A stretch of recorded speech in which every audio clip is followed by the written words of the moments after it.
Cocaine is a hell of a drug.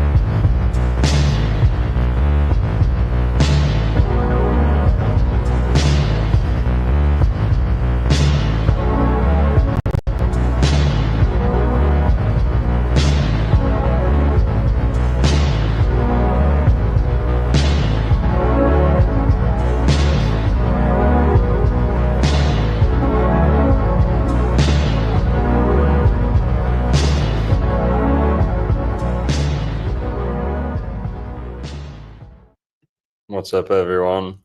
Happy Thursday. Coming to you live from Palm Beach County, Florida. The Dancing Elephant, to be specific, Florida's #1 metaphysical, religious book and crystal store. And we're joined by Mitch Kumstein here from Mitch Kumstein from the One-on-One podcast.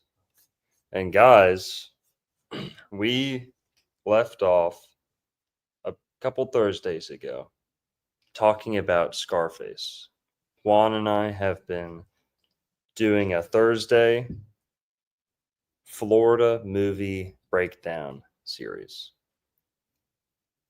talking about the esoteric symbolism, conspiracy theories associated with all these great movies, films, TV shows, either set in Florida or filmed in Florida.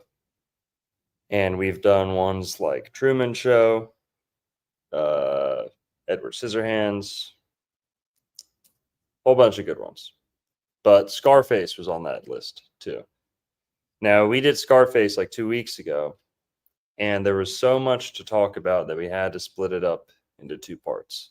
So if you didn't catch the first part, go check that out on our YouTube channels. And here's Scarface Part 2. So what's up, everyone? Drop an orange in the chat if you're here, if you're excited, if you're ready to say hello to my little friend. Okay. And also, guys, if you haven't already, make sure you go check out tjojp.com. All right.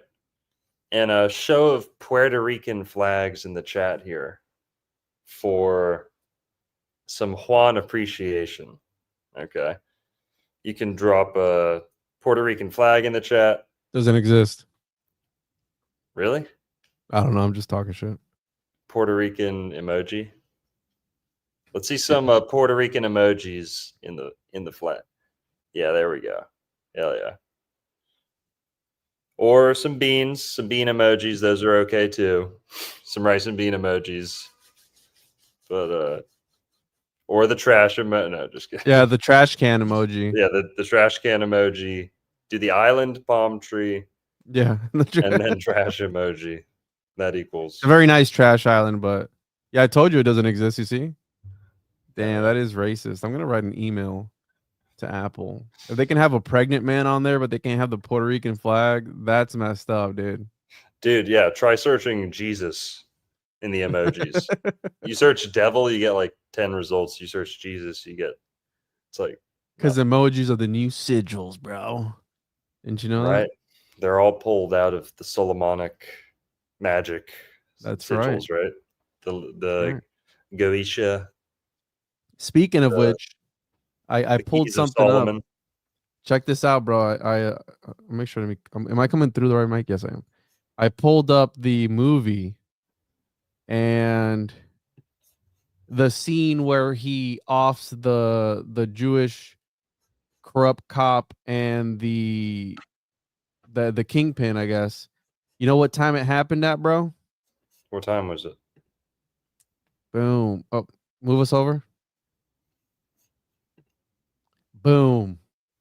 3:03 confirmed. At 3:00. This is directly when he shot the corrupt cop and the other guy. Damn. 3:03, baby. Whoa. Is that a Puerto Rican flag or a Cuban flag? That's a Cuban flag. Yeah. Colors are inverted. Okay, that makes sense. Yeah. Colors are inverted. Now It's I know. Miami, you know. Thank you. But yeah, Yeah. that is a Cuban flag. But yeah, I found it. I literally paused it right here. I was like, oh snap! Look at that perfect way, as old Henry Flagley would say, cocaine is a hell of a drug.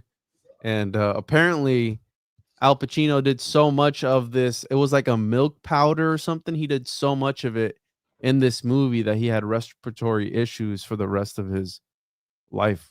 You know, he still Damn. has because he's still around. He's kind of Really? creepy, isn't he? Doesn't he have like a 20-year-old girlfriend? Did he just have a kid Yeah. with her? Oh, Yeah, he's man. super creepy. Yeah. He looks terrible now. He's like 80 though, whatever. Yeah, he's like 80 something years old. It was milk powder. Damn. That's what they said it was. Well, last show, this is where we stopped off.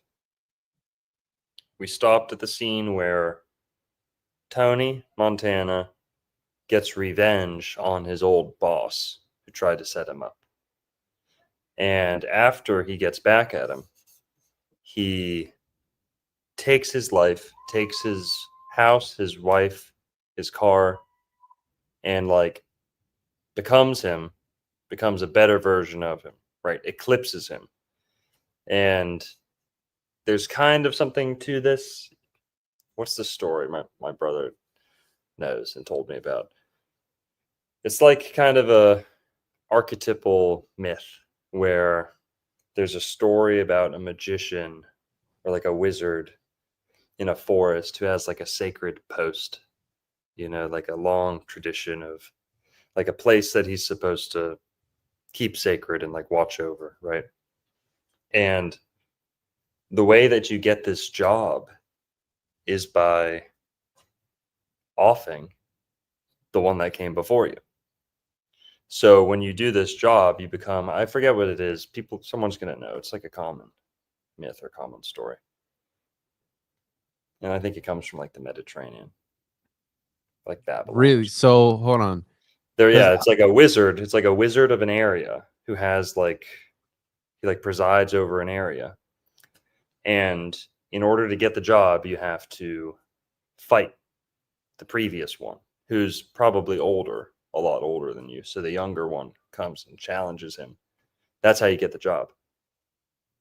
And then you do it for so many years, and there are challengers. So if you beat the challenger, you keep the job, right? And if you're really tough, then they're not going to challenge you, right? But eventually someone will. So there's a word for that myth. I don't really know it, for that story. My brother told me about it. Is he in the chat? He might be. And this is definitely drawing on that. Kind of the way that, you know, it's not uncommon for people to kind of get competitive with their bosses or want to outdo them, take their spot. But Tony's going as far as to like seduce his wife before he takes over, you know, like he wants his life. He wants his wife.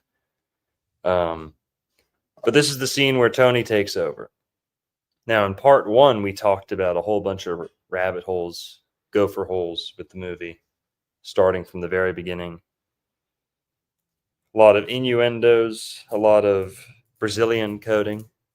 People were mad about that, bro.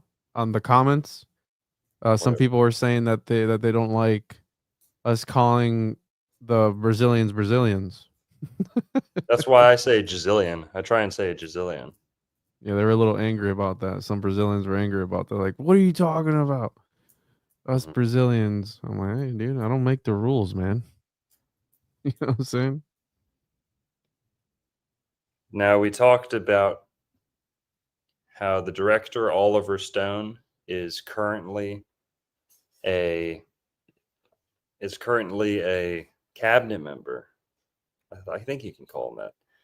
He's involved with the Trump cabinet. He's an advisor to President Trump.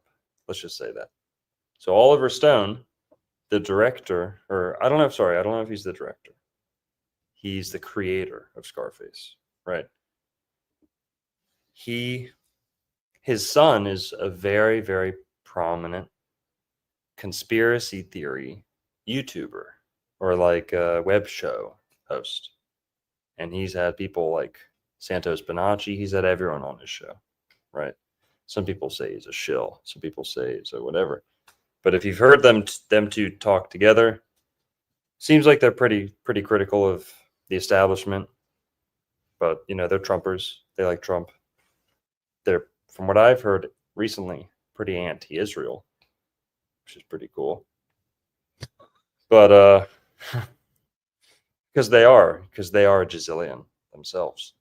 So you'll notice in this movie, and you know, Oliver Stone's been accused of being a self-loathing Jezillian. So, self-loathing Jezillian. Hope you catch on with that. I think everyone knows what we're talking about by now. But in his movies, you'll see references kind of, I guess he denigrates. Bro, this guy's been into some stuff, man. I'm looking at his wiki page. Yeah. And he's kind of talked down on Jezillians in some of his movies. Now, some people say that he covered for Israel in his JFK movie. Who knows? Who knows what type of pressure he was under? Who knows if, you know, we don't all get the full picture right up front. You know, sometimes you realize, oh, I was wrong about that 20 years later, but whatever. Oliver Stone's pretty cool in my book as far as Hollywood movie, you know, directors, writers, screenwriters go. But the reason this is important is because the whole movie, most of Scarface, is very Jezillian coded. And the reason for that is, you know, Oliver Stone, that's kind of his background. He grew up Jezillian. But then also, Miami, of course, South Florida, full of not only Cubans, but Jezillians. We also talked about the fact that many, many, many Cubans, tens of thousands, if not much, much more, to this very day have a ton of Sephardic and Ashkenazi genetics, DNA, you know, hidden genealogy. Some of them know, some of them don't. Most of them don't. That has to do with the fact that many of the earliest conquistadors to the Caribbean were escaping, they were Jezillians escaping persecution in the Iberian Peninsula. Columbus, right?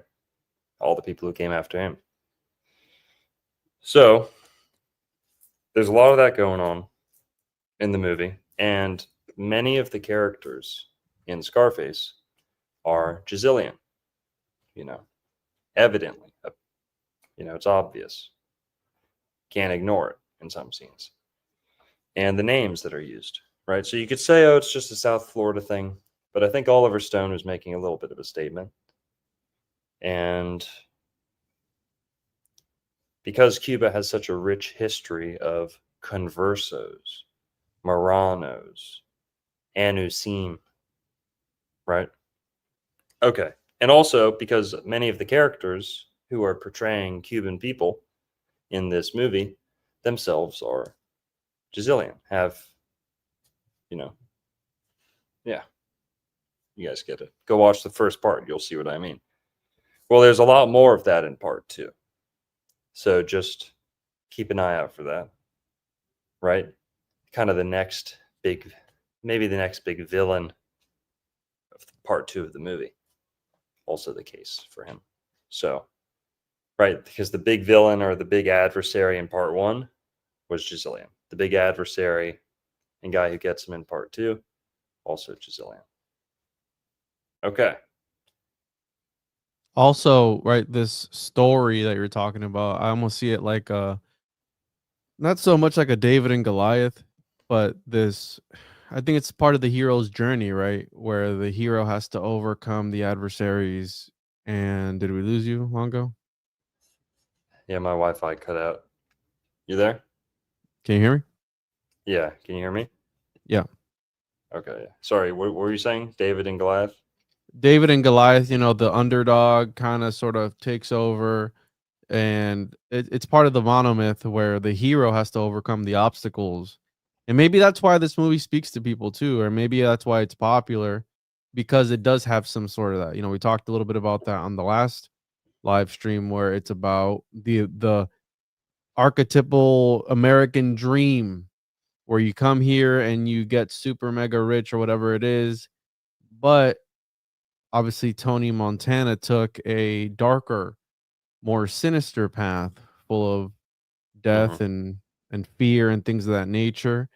And I think that, again, how whenever you see somebody where you don't know what they do for a living, the first thing you think of is like, oh, he must, you know, move weight. I think we've been kind of programmed to see, I guess, kingpins and drug dealers because of like Hollywood as that, like, oh, they always have money, they always but that's reality too. I mean, you have a lot of cartels and things in real life that are super mega rich because of the things that they do. So, you know, I see it like that. Maybe that's why it's popular, because people kind of resonate with that. But yeah, I couldn't find the name of that myth that you were talking about. But if Chungus shows up in the chat later, he can let us know. Yeah, it's, you know, the one story I'm thinking of refers to like a priest, which was interesting. But that kind of dynamic holds true for just like kings, of course, too, like rulers, leaders. You know, you have the job until someone takes it from you, basically. Yeah. Yeah. Fall of empires and whatnot. And that's been all of history, bro. I mean, that's been since the beginning of time. Stronger peoples taking over weaker peoples, and so on and so forth. And it's been like that ever since. I mean, we see it even till this day. So yeah, but you know, people can't take it too personally. You know, that's why you gotta, you know, like, does the big raindrop want to bully the smaller raindrop that it absorbs, or like the cell? You know, when we're all cells one. absorb, We're all the same. We're all just raindrops merging together. Is that what you're trying to get at? We're all the same? I don't know, but we need some more Coca Cola tonight. Dude, you know what I was thinking about tonight or earlier today when I was preparing for this? I was just thinking to myself, am I addicted to cocaine? Are you addicted to cocaine? Because we drink Coca-Cola all the time. Yes. Coca-Cola has coca leaf in it. Does it though? Yeah. Come on, bro. It does. That's a weird thing to say on air. I mean, I don't see any Coca on here, dude. I mean, they would put it on here, no? Natural flavors. It's in the natural flavors. Oh, Right? natural. That's the name It's of a, the ingredient, natural flavors, and it's real people, meat. let me just say something about this, okay? We got to clear the air on this here. We got to clear the air on this, okay? All my holistic health people out there who are all worried about natural flavors, they're all like, natural flavors, natural flavors. That's beaver gland. You know, that's beaver butthole, right? Beaver ass gland. You know, Yeah. yeah, they're like, anytime you see natural flavors, that's beaver juice, dude. And these people, you know, I'm sure I've told that to someone at some point, right? I'm sure you have, yeah. Natural flavors. After being in a food company, I got a little more insight into natural flavors. Natural flavors is how brands protect their recipe. Because if you had to list every single fucking ingredient on the back, your shit would just get stolen. So what they do is, if it's under a certain amount, or if it's within a certain, you know, if it's within a certain category, natural flavors, right? If it's deemed a natural flavor, they don't have to disclose what it is. As long as it's not like an allergen, they don't have to disclose what it is. Now, the conspiracy is that's the beaver. You're cutting out, that there bro. is a beaver. You can't hear me? Uh-oh, you're cutting literally the conspiracy, and you cut out. Keep going. Here, you hear me? Yeah. Sounds good? Yeah. The conspiracy is that you have things like the beaver gland, the vanilla scent, the fake vanilla scent that is from the beaver gland. The conspiracy is that things like that are included in the category of natural flavors when they shouldn't be. So when people see natural flavors, they go full retard. They go, durr, when they see natural flavors. You can be suspicious, you can be cautious, but it doesn't mean necessarily beaver gland. So natural flavors in Coke, what are they? Essential oils. That's right, people. Essential oil of lavender, essential oil of neroli, and I believe a couple others like cinnamon, nutmeg, I think, coriander. Coriander is a maybe, but it's mostly just carbonated limeade, caramel color from real caramel, right? Coke's pretty good, guys. Non-GMO. Give it a chance. Okay? Are you looking for a sponsor, bro? I'll take it. If they're giving them, I'll take it. Speaking of sponsors, guys, if you want to donate to the support the show here, you can donate to the Xbox, Pizza, and Grand Theft Auto 6 fund. And Coke, Coca-Cola. You can super chat. I've got a Patreon. You can also go hit Juan's Patreon up. Go hit tjojp.com. But we'll read off some of these tips here. Wyatt with the $9.99 support. Appreciate it. Nick and Tash, the $5 Australian dollars. Is that imaginary money? What is that? For real. Candy dollars. Monopoly money. Expensive toilet paper. That's what it is. I'm just kidding. No, just kidding. Thank you. Virtual reality witness, the $4.99. These two cats hosting this stream are as cool as the other side of the pillow. Hey. Hell yeah. It's high praise. Well, all right, guys. So there is, have you ever heard of, let me find the name of it. Cenomix. Have you ever heard about that conspiracy on this topic of, this had to do with PepsiCo, but every time somebody usually, I mean, I haven't seen it happen, but I saw one person say it, that they put certain kind of cells in this sort of thing. Fetal cells. Have you ever heard about that conspiracy before? I mean, yes, in the GMO. When they GMO things, they use like a human like genome as like the template for like gene splicing, because we know how to work with human DNA so well, human cells so well. They use like a human cell to GMO other things. Mm-hmm. Like it's the main, like Pepsi. From there. Is that why Pepsi's of the devil and Coke isn't? Yep, that's why you'll never see rich people drinking Pepsi, but you'll see them drinking Coke. Okay. And by the way, you know, like in the 70s and 80s, they used to tell people and say and advertise that Coke was for white people and Pepsi was for everyone else. Really? It's true. It's true. And if I'm not mistaken, if I get crucified over this, I don't care, whatever. From what I've heard, black people really like Pepsi. And they love their grape drink. They don't like Coke as much. But really? Huh. Could be a conspiracy theory. I don't know. But I'm gonna have to ask my neighbor. He's black. See if he likes Coke or not. Probably not. But anyways, yeah, that's the conspiracy, and I've seen that a lot.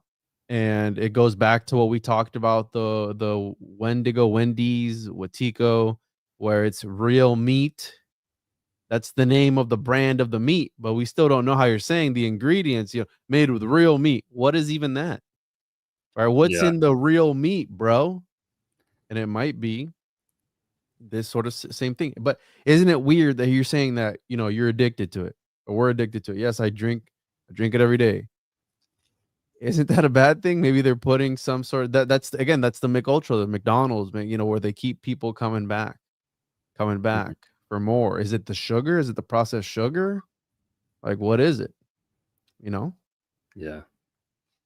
Well, Coke has coca leaf, so that's one of those ingredients that isn't disclosed in the natural flavors. But And check this out. yeah. I don't know, bro. I don't wanna disrespect you or anything, but I don't know. Well, you said cocaine. Right there it says yes, coca leaf. Where They take the cocaine out of their coca leaf and they sell it to hospitals and stuff. bro, what? Yep, look it up. Wait, say that again? Coca-Cola takes, you know, they have a lot of coca leaf. They buy a lot of coca leaf. And they have it harvested and produced, and they have a license. Oh my god! So they actually use spent leaf. I see it here. The leftovers. They have a license to handle the ingredients to cocaine, Bruh. and they separate the cocaine from the coca leaf, and they sell the legal cocaine to pharmaceuticals companies. Bro, that's crazy. Look it up. Yeah. What is? Yeah. So YouTube. There's still trace amounts there, though. It's not like it's 100%. They ringed out every single last drop of it. Let's send them the spent. No, there's still stuff in there. Yep. Wow. Yep. They're basically Colombian. Whoa, bro. Yep. That's crazy. Yeah, we are microdosing. That's why. That's why people are addicted. Oh yeah, I'm gonna tell people I've been microdosing Coke. That's why they call it Coke. Man. Coke. That's Coke. wild, bro. All right. Well, I stand corrected. I didn't read that last part, but yeah, that's crazy, bro. All right, here we go.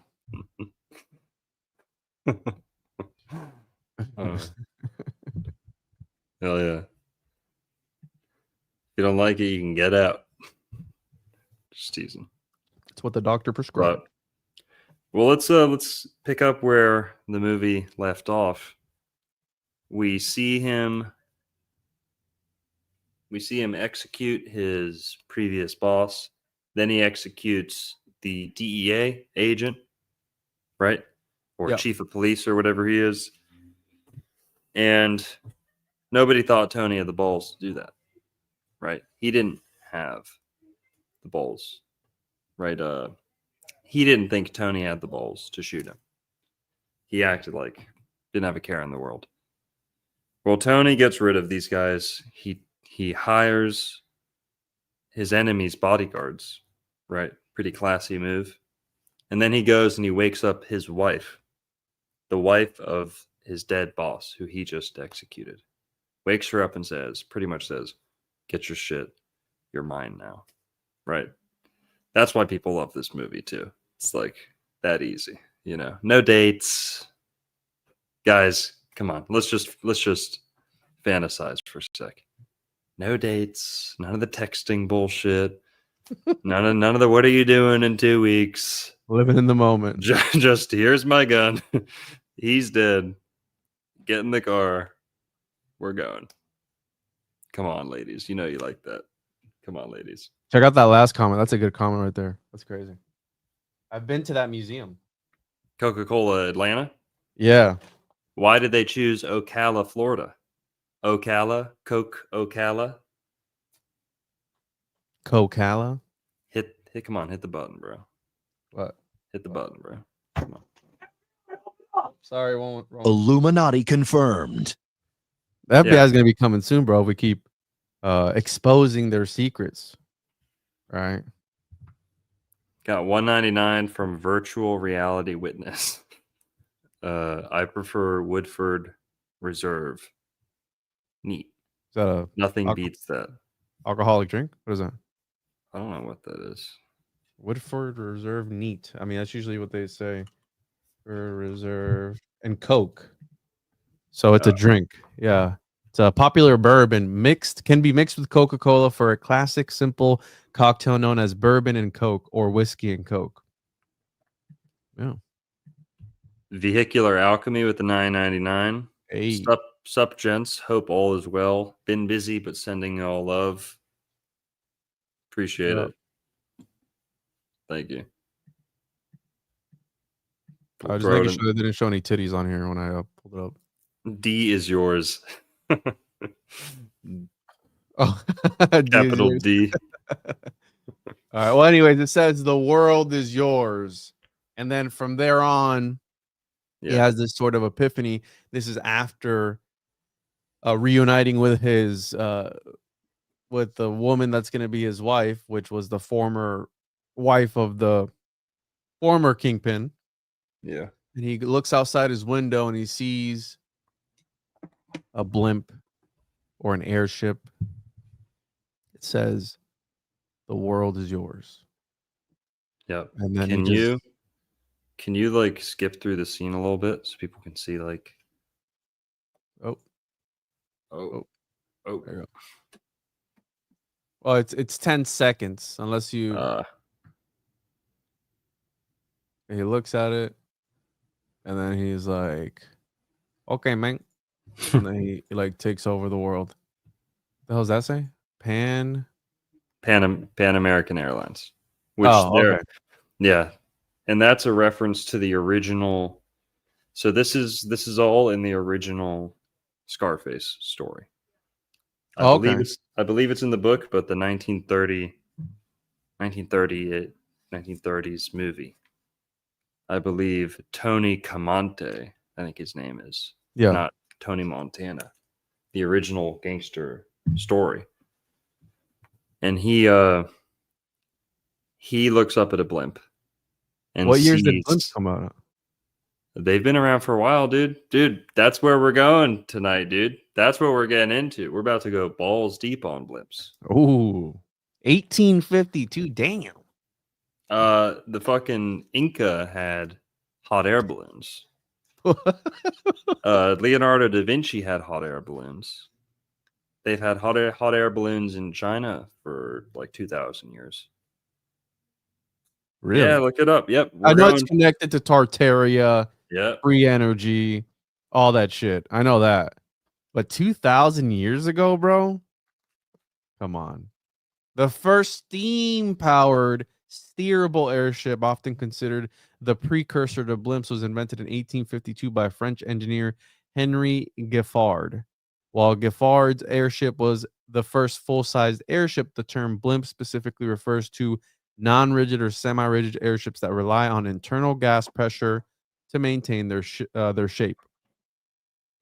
So, you're saying that hot air balloons, you said the Inca hot air balloon? Yeah, look it up. Ancient Peru. Pretty sure about that.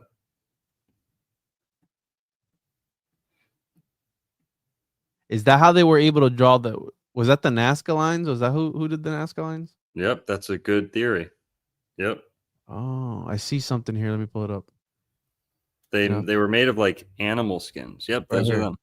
Whoa, that's wild. 1,500 years ago, dude. Yep. That's crazy. Let's break down the blimps, the airship conspiracy. A lot of people know about the Tartaria movement and the butt plug. Look at that. Yep. Airships. Go ahead. This is 1783 flight of Montgolfier hot air balloon. So the Montgolfier brothers didn't manage to build a man-carrying balloon until 1783, but the flight, dude, this is crazy, man. To be honest, like this is wild. Can you imagine the first guy, being the first guy to be like, I'm gonna make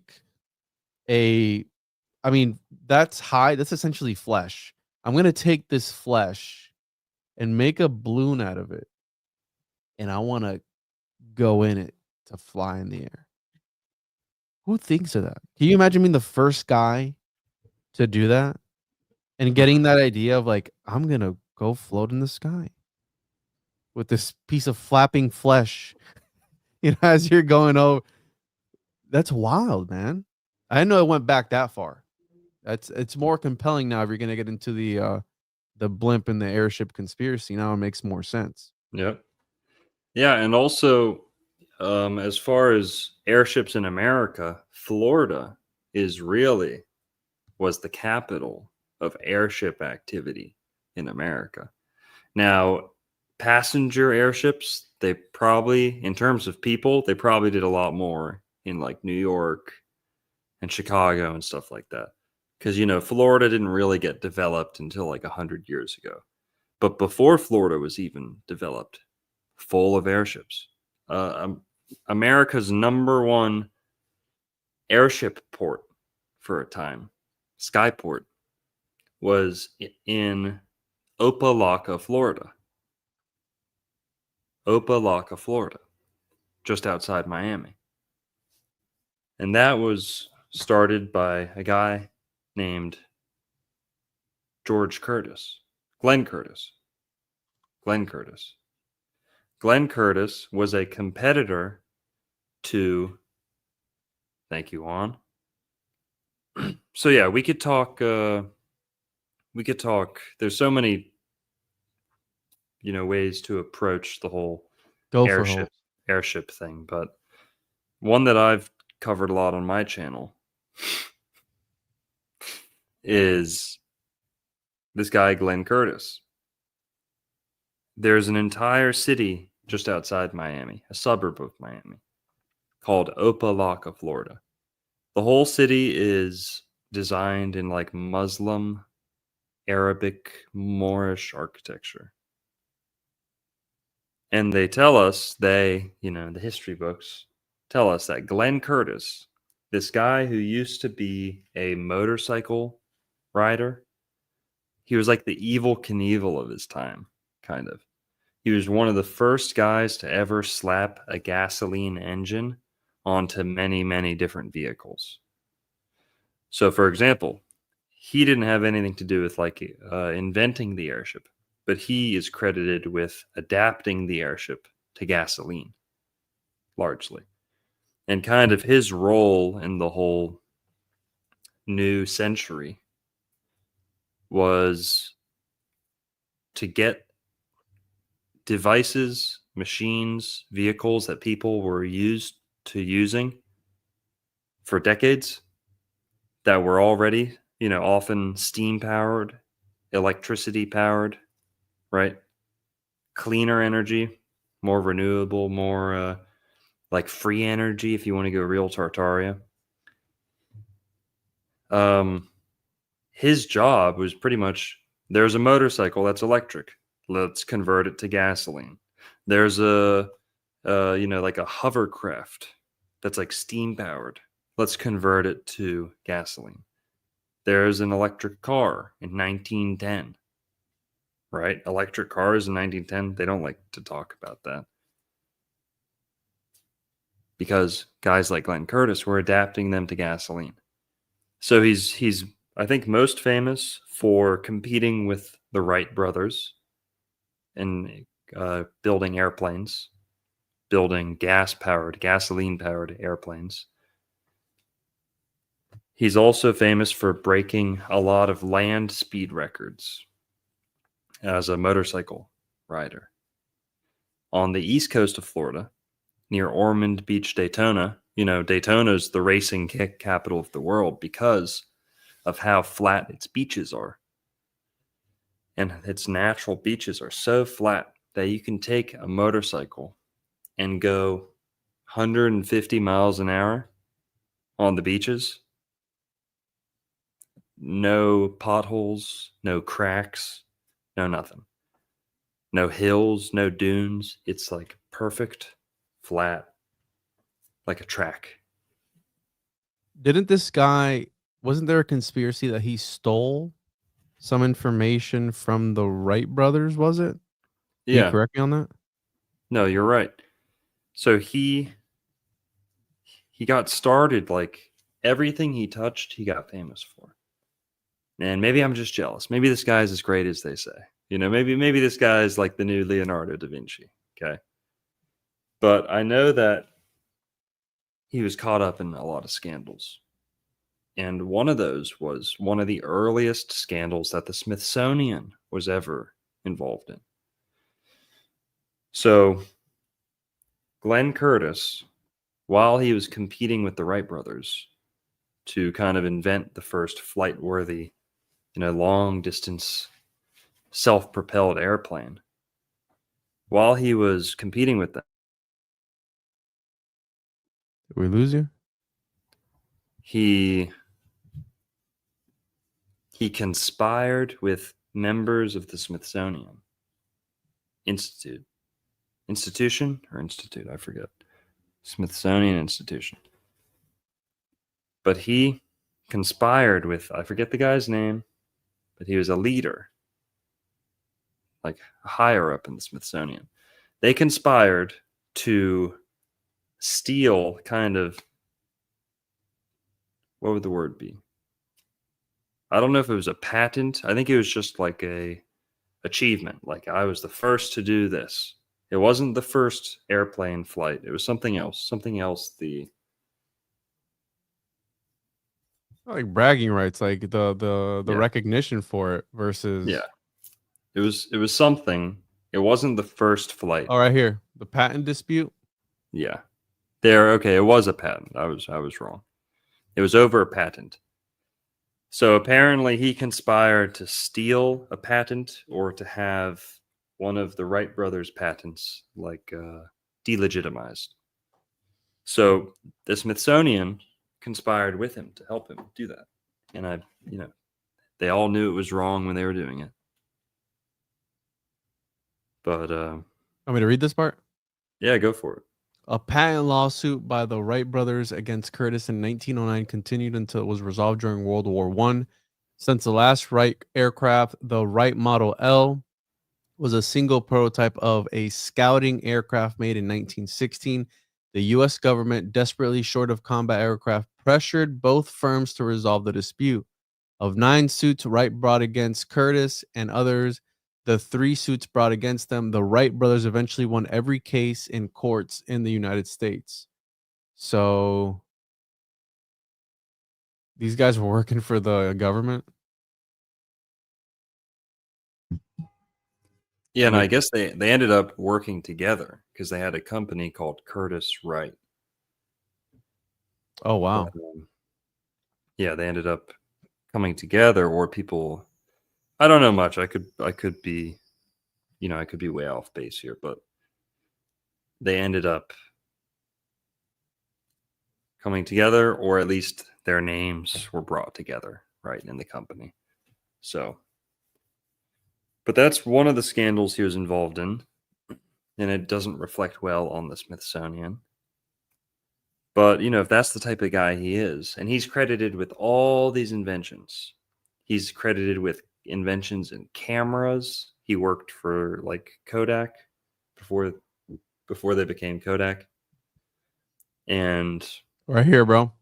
In 1908, so right here, the soon after the Wright brothers demonstrated their airplane, numerous others involved in similar efforts at the time sought to gain credit for their achievements, whether justified or not. In 1908, the Wrights warned Glenn Curtis not to infringe their patent by profiting from flying or selling aircraft used ailerons, so a hinge flight control surface. Okay, so I guess the type of wing. Curtis refused to pay license fees to the Wrights and sold an airplane to the Aeronautical Society of New York in 1909. The Wrights filed a lawsuit, beginning a years-long legal conflict. So these dudes were just suing everybody. They also sued foreign aviators who flew at U.S. exhibitions, including leading French aviator Louis Paulhan. The Curtis people derivatively, how the hell you say that?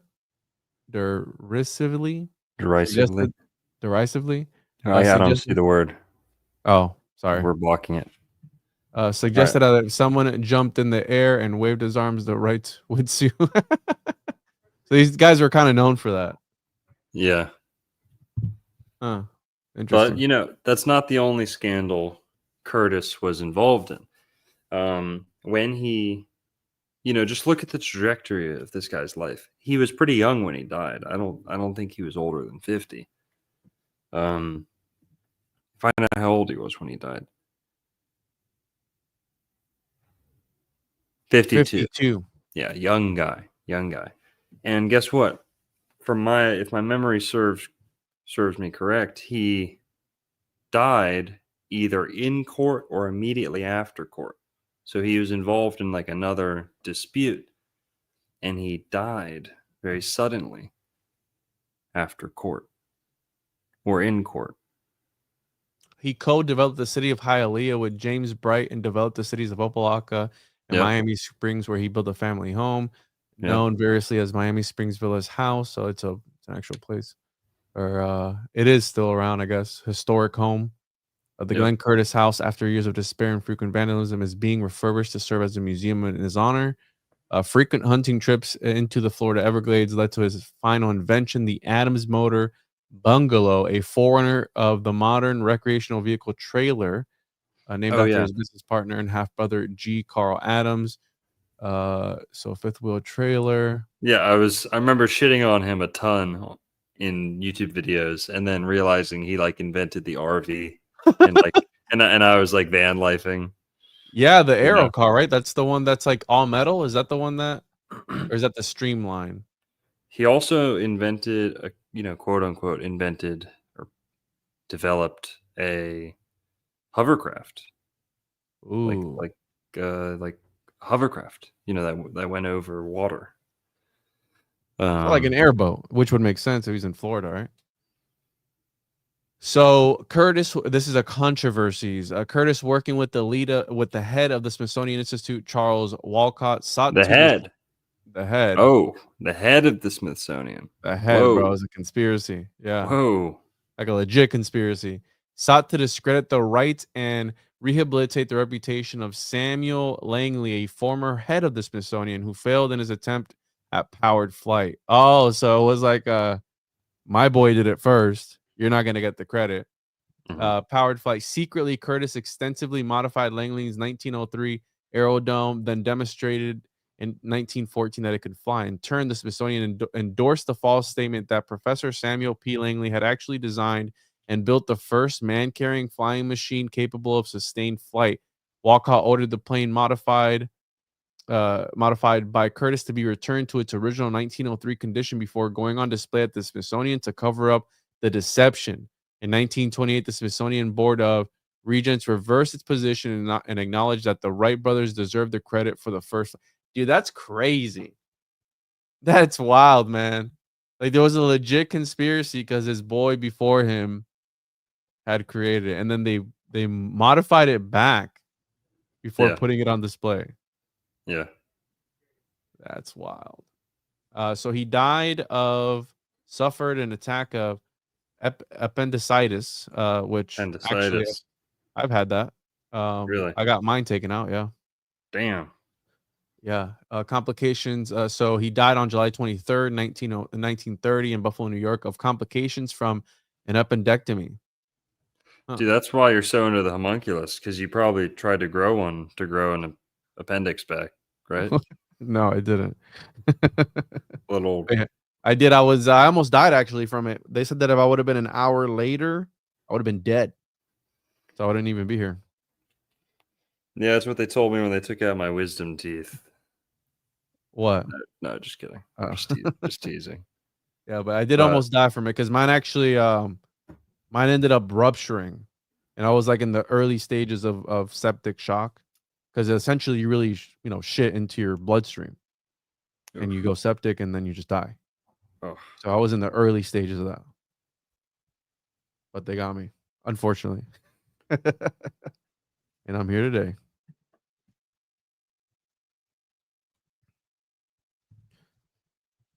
Still with us? Yeah. I'm just spanking some of your loser followers real quick. What happened? You want me to ban somebody? No. This ain't the TJOJP podcast. Oh, okay? This is it was bothering you or not, bro. People can talk all the shit they want as long as they're not like spamming. No, I didn't get my appendix back. I didn't ask for it back in a jar. Oh, you're making fun of your nose? Yeah, someone Are said. you sure you're not Jazillion? Yeah, I'm not Jazillion. Now, if I look Jazillion at all, which I don't think I do. Okay, Jazillions know I don't look Jazillion. Okay. No. If I look Jazillion at all, it's by virtue of proximity. Okay. Oh. Not genetics. You Because I start grew to up. turn Yeah, because I into grew the up. creation Yeah, by hanging out with it. I eat their food. I've hung out with them, went to all their kids' birthday parties and stuff. But no, I have what's called a Greek nose.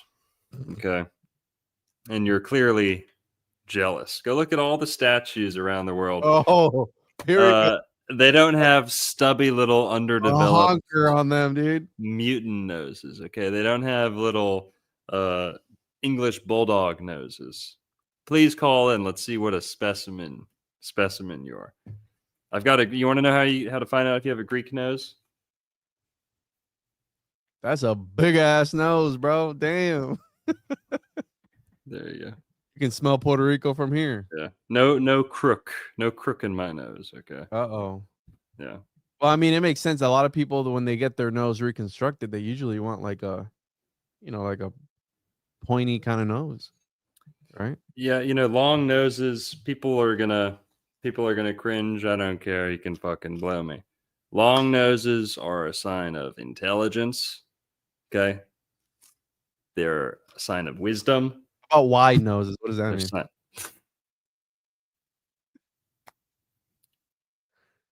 mean? No. Nope. Go look at Jesus. How is Jesus always depicted? His nose is almost exaggerating. It's almost exaggeratedly. How would you say that? It's almost absurdly thin in many, because it's the thin nose and a high, the Greek nose. The Greeks didn't all have noses like that, but they believed that a tall and straight nose represented virtue.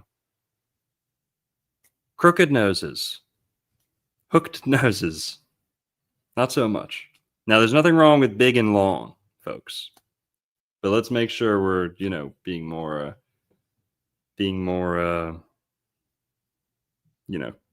critical than just saying, "Oh, that's long, that's big, whatever." Fucking blow me. You're jealous. You got a stubby little snub nose. All right, with that aside, let's get back to the the movie. Back to the show here. Speaking of noses, we're talking about cocaine, and Hey, it's all relevant, folks. But oh yeah, we were on the blimps, bro. We got the Aztec meat flap blimp that they was that Aztec or Inca? I'm sorry, Inca. You were gonna get into the history of blimps, and then we got into the old Glenn Curtis conspiracy with him in Florida, which he's an important figure in Florida history. Yes, he is. Yeah, Glenn Curtis. And he's also, the last thing about Glenn Curtis is, well, here, can we go back to his Wikipedia, please, so people can see? I think they have a picture of his airship base somewhere in his Wikipedia. Do they? His airship base? I didn't see that. Yeah. Okay, well, search Curtis. I'll see if I can find it. Is it one of these here? Curtis Wright Corporation, Curtis Airplane. In 1928, Curtis made a separate donation of land 2 miles south of Opa-locka for Miami's first municipal airport. So he donated the land for Miami's first airport. And that's because he already had a very big chunk of land that he was using as an airship base. So, the airships were a thing before airplanes were really a thing. Airship technology was kind of at its peak before Curtis started adapting them to gasoline, right? Because once they're using dirty things like gasoline, then they're loud, they're noisy, way more dangerous. Well, and that's when people were like, oh, the airships are too dangerous, not worth it, because you're getting like the same mileage out of a plane, or worse mileage. I don't know, but And wouldn't the gas powered engine be part of, again, like the conspiracy of the people in power? You have big oil in there. This is a time where, again, John D. Rockefeller was, one of the wealthiest men alive. So that, and everything from then on became petroleum, right? Petroleum based. yeah, These oil, the oil stuff, the oil wars that we've, yep, you know, yeah, and we've all fought over. that's why Daytona became what it is. Why? Because John D. Rockefeller moved there in 1914 to Ormond Beach, just next to Daytona. So Ormond is where they would race on the beach, and Daytona too. But when they started building tracks inland, like racetracks, they put the big one in Daytona. So everyone knows Daytona. People kind of forgot about Ormond. John D. Rockefeller lived the last portion of his life at Ormond. He died there. He collapsed dead there. Mm-hmm. I've been to that house. There's a basement there. Not many basements in Florida, right? Just like his house. I don't know. Go watch my video on Jekyll Island. He had a house. He had a basement at his house in Jekyll Island too, but he wanted the whole world hooked on petroleum. Now, God let him do it, because at the end of the day, John D. Rockefeller saved the whales. He liberated the whales from human subjugation. The world was dependent on whale oil and whale blubber up until we became hooked on petroleum. So, God kind of let him do it. I guess. Does it make it okay though? No, but change happens. Time goes on. The old villain has to die. There has to be a new one. And the way that industry was being developed, the way that population was exploding around the world, we couldn't have kept on going and harvesting whales like that. A whale lives like 100 years, 300 years. We still haven't even came close to recovering from that mass kill-off of whales around the world that ended when petroleum took over from whale. Whales were the first animal God created in the story of Genesis? Yeah, I think they say that. The animals in the seas. No. It says God created whales and other, like, it specifically says whales. Yeah, I believe that. I think it's the King James version, if I'm not mistaken. Great. So it's interesting that, right, they saved the whales, but at what cost? Because now petroleum is quite literally in our bodies. Any product we interact with on a day-to-day basis has some form of petroleum in it. I'm pretty sure it's in pharmaceuticals. It's in all sorts of things. And I mean, it might not be in good old can of Coke, but it's like they took over the world. Yeah, they saved the whales, but at what expense? You know what I'm saying? All right, what are we looking at here? We're looking at Miami-Opa-locka Executive Airport. History. Aviation pioneer Glenn Curtiss retired from aircraft development and manufacturing in the 1920s and became a real estate developer, of course. Right? That's what you do when you're like a 40-year-old retired 40-year-old retired motorcycle. Right? He's like, apparently he was like illiterate too. Like he'd been inventing since he was like a teenager. I don't know if he was illiterate, but he wasn't super well educated, But he becomes a real estate developer in Florida. And I made a joke in one of my videos. That's what everyone does when they get disgraced and like exposed in some other place. He just moved to Florida, switch careers, switch industries, and you get a fresh clean slate. So he moves to Opelika. It's interesting to note he founded Hialeah, Opelika, and I think Miami Springs. Is that right? Or Miami Garden, I think. Miami Gardens. Yeah. Same shit. Another neighborhood. So 3 suburbs of Miami. And the 2 of them, he chose Indian names. So he chose Indian names for Opelika, Opatisha Wakalaka. It's going to be my rapper name. And then he chose Hialeah, which you could read in Hebrew too. Hialeah has the same meaning in the native languages as Hebrew. A high place, like heaven in the sky, or ascent, like rising up. But yeah. And so he makes this airport. He dumps a bunch of money into this airport, moved the Florida Aviation Camp from Hialeah to a parcel west of Opelika. This small airfield was surrounded by the Opelika golf course. He liked to golf too. I believe he golfed with Native Americans. He would golf with the Seminole Indians. Let me see if I can find that.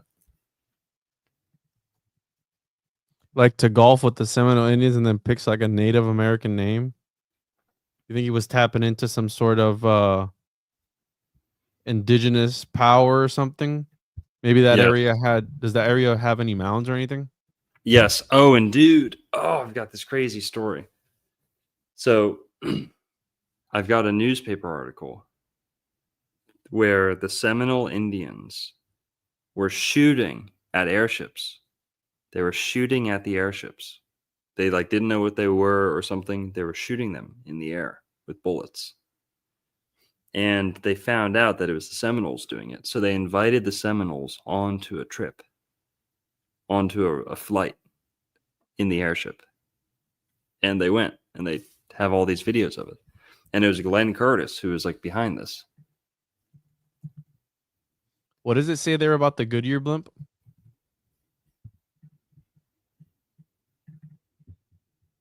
Let me move us.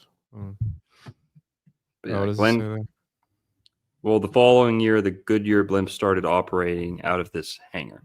So why are we talking about this? Scarface, Tony's life gets changed, or, when his life changes in a big, big way, he adopts a new motto.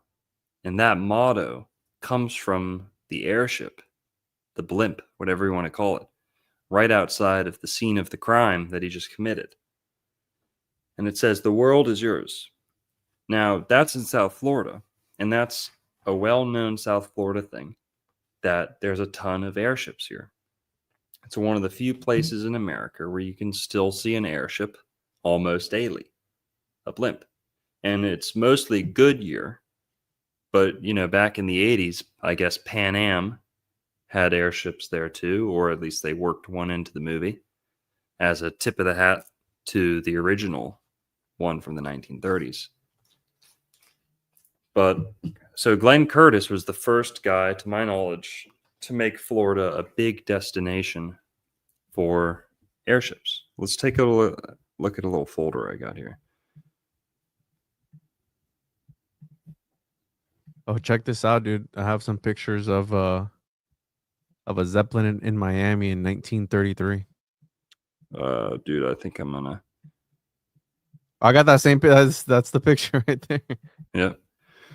So these are. Tell me if you can see them.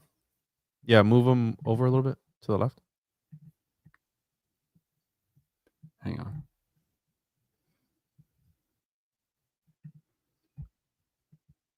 I said the actual thing on the screen. There we go. Or that, yeah. That works, right? Okay. Yeah, fuck my idea. So these are all Florida airships, guys. It's going to blow your mind. What Florida looked like 100 years ago, 70 years ago, 50 years ago. This is at the Glenn Curtis place. This is the Graf Zeppelin. So the Graf Zeppelin, everyone knows the Hindenburg. The second most famous Zeppelin in the world, to my knowledge back then, was the Graf Zeppelin. And the Graf Zeppelin had a swastika on it. Uh-oh. The Graf Zeppelin was was part of the National Socialist, came out of National Socialist Germany. So that thing was touching down in Florida all the time, right up, leading up to World War II. There was a direct kind of circuit, like a flight path that would go from Europe to New York and then down to Florida, right? So Florida was a big, big destination for airships. Number one, it's really flat. So one of the hard things about airships, to my knowledge, is you kind of have to go up and down a little bit for elevation. In Florida, once you get it set, you're set. It's not going up. It's not going down, really. Very good visibility, right? And what you use them for is things like weather, right? So there's a lot of weather needs in Florida, right? So you want to see things from far away. And so there's a great use for them, and there's a great benefit to having them. And Florida was a good place for them to be. So then you also have Glenn Curtis, who's kind of pushing it. Look at the Graf Zeppelin. I don't know if big bitch. I don't know if Graf is a type of Zeppelin. I might be, forgive me if I'm very retarded on this, but I don't know if it's a type of Zeppelin, because that one looks a lot bigger than that one. And they look like totally a little different. So it is a type of model. So the LZ-127 Graf Zeppelin was a German passenger carrying hydrogen-filled rigid airship that flew from 1928 to 1937. Now today you'll only see the Goodyear blimp. But look at this shit. I mean, they tied it off at the Super Bowl in Miami. Wild. Can you imagine looking up and seeing that? The Graf Zeppelin over Rio de Janeiro, May 25th, 1930.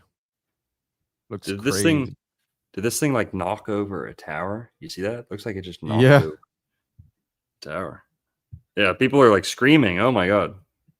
I forgot about this. Oh yeah, look, that lady's running right there. Let's look that up. Super Bowl, Miami. What year is that? Super Bowl X. Super Bowl X, Miami airship crash. So the Black Sunday was the wildest South Florida Super Bowl. Oh, dude, it did. It crashed into the Orange Bowl. Damn. So this is a disaster flick showed Goodyear blimp crashing into Orange Bowl. Black Sunday was the wildest South Florida Super Bowl that never happened. That's a fake picture? Hold on, dude. That's from a movie. So the 1970s were a time of bell-bottom disco music, but there was one movie that epitomized quintessential silver screen cheese, and it was the dud that, of course, featured Miami. Everyone remembers Black Sunday, but how about the one where the blimp crashes into the Orange Bowl? In the 1977 movie, dealt with a plot to blow up the Goodyear blimp over a Steelers Cowboys Super Bowl, and starred Robert Shaw, the captain, who was eaten in Jaws, Bruce Dern, and former Miami Dolphins owner Joe Robbie. The film itself may have been the actual bomb. So it's from a movie, bro. You're showing fake news there. It's fake news. It's fake news. It was like a set. Yeah, it was a movie. Huh. Interesting. We should review that movie. It's called Black Sunday. Yeah, I didn't know that. I think I was just searching like Look. Zeppelin, Florida pictures. Here, let me pull my screen up real quick so you can see it. So Black Sunday. Look at the cover. Oh, true. Yeah, that's the cover. Right there. We got, bro. What's it about? Go up again. It's about blowing up the blimp, the Goodyear blimp.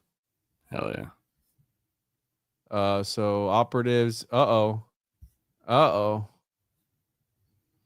Palestinian terrorist group. I wasn't gonna say it, What? but sure, yeah. Dude, okay, we are going Oh, look ham at that. on this. Uh-oh. Dude, we're going ham on this movie. Is this in Florida? Yeah, it's got to be. Or at Well, least it was filmed. partially set. Yeah. There you go, another movie. Uh-oh. Why it's important to do your research, people. Find stuff like that. Yeah, we'll do that movie. It's about a conspiracy to blow up the blimp.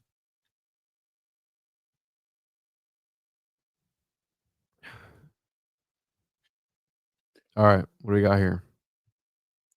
More pictures. This is near Curtis's house. Just look at this. He's got, the golf course. You got the airship hangar on the golf course. This is like a old world Florida wet dream going on here. Yeah. Instead of an And RV, it's a blimp, dude. How baller is that? that's Curtis's house. That's like his backyard. Very That he had built. Moorish looking, huh? Yeah, the whole thing. One of those cities was like adobe like style, like southwestern Indian style. Yeah. And the rest were Moorish. But here. So look at this. This is the Seminole Indians getting onto the blimp, dude. Isn't that sick? Wow. And of course you got the Mercury, the foot of Mercury, Mm-hmm. the winged sandal, winged shoe for Mercury or Nike, but Goodyear. So Ravensbreak says Tartaria confirmed. So is Florida Tartaria confirmed, bro? Yep. Confirmed. Florida Seminole Indians taking a ride in the Goodyear blimp, 1929. And I've got the story on it over here somewhere. Is Is that his house? This is Opelika. This is like the city hall of Opelika. So Wow. the one of the last kind of scandals, I guess you could call it, or mix-ups, fuck-ups, was Glenn Curtis left his whole life behind.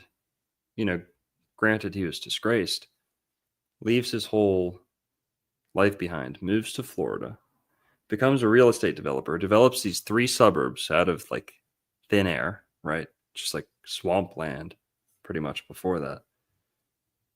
Builds all these airships, is bringing all these airships in, doing all these inventions, building submarines and fucking hovercrafts and shit, and RVs, right? But all these houses he's making, he's dumping money into this. He's taking all this money from investors and he's building these big planned cities where all the houses are themed. All the houses are matching the same style. Edward Scissorhands style. Here's more of Opelika. Is this building still around? Yes, it is. I got a video there. Yeah. Oh. There's a couple more of Opelika. But he plans these 3 cities, has them built. They're 90% done. And then in 1926 or 28, a hurricane comes, or 1929, one of those years, probably every year, but a big, big, big hurricane comes and just destroys all of it. So there's 10 or so buildings still standing from back then, the original designs that you see on screen. Mm-hmm. But almost everything else got destroyed. So he had to, Yep. Watch my video on that. Yeah. Yep. And look at this. Look at that. That's Look how wild big looking, that fucking thing is, dude. Yeah. Do you have any pictures of them building those things? I don't know. This is a big, big conspiracy. It's a look big at part. go back real quick. Look at those people standing, I think, next to one of the wings of it, the bottom part of it. Yeah, the rudder or something. Those are kids, yeah. Right, On because the they always beach. show these places, but they don't ever show pictures of them building it, right? That's always missing.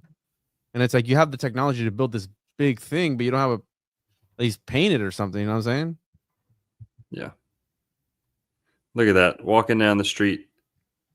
Newport Richey, Florida. That's a little chode one. Yeah. That's a little Juanito right there. That's what they call that model. Look at this. This hangar floated on a barge. Pensacola. Boy Scouts about to have the night of their lives on an airship. Poor guys. Miami. There's just a balloon.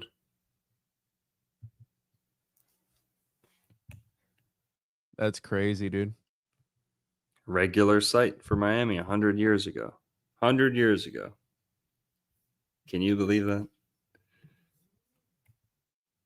No, the one that I want to see is the one in freaking 1500 years ago. Some Inca dude up on one of those things, getting it down. Yep. That would have been wild.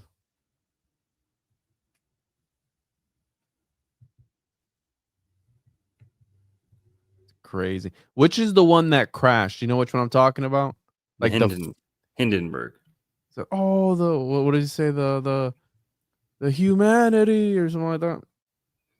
It's like crashing down, and I think that was like one of the last times they ever flew one because it's not safe, which is interesting because they're kind of doing that now with planes, right? Where all these planes are having issues, and people are like, they don't want you to go flying, dude, because something's gonna happen.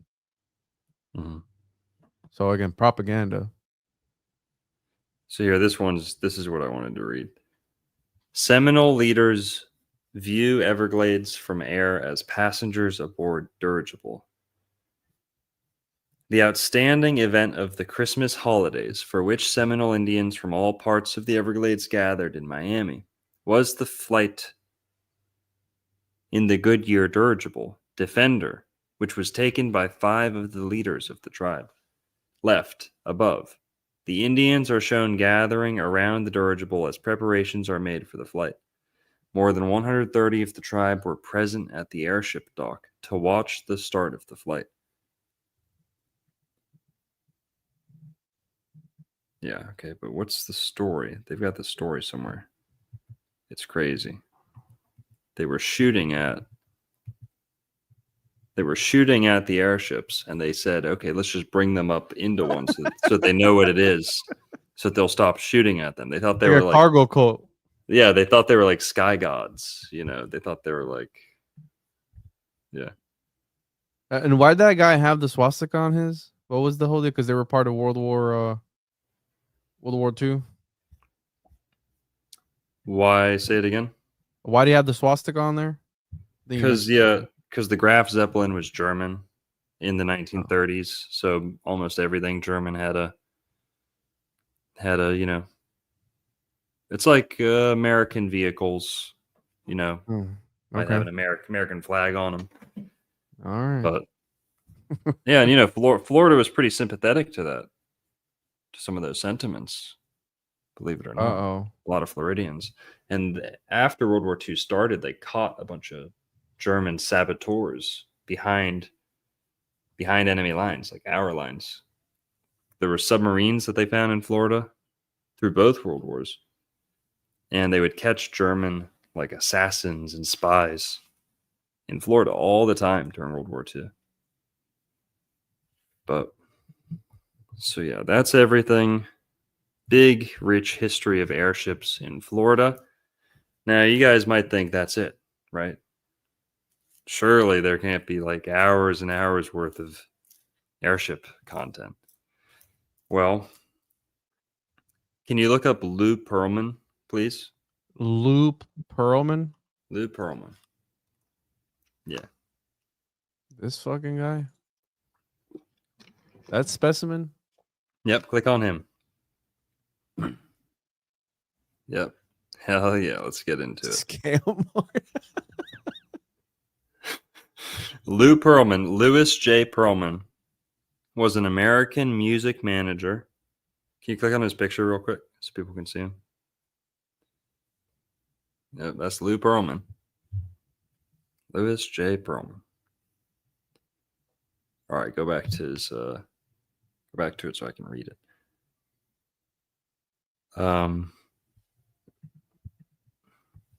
Louis J. Pearlman was an American music manager and scam artist. He was the person behind many successful 1990s boy bands, having formed and funded the Backstreet Boys and a whole bunch of others.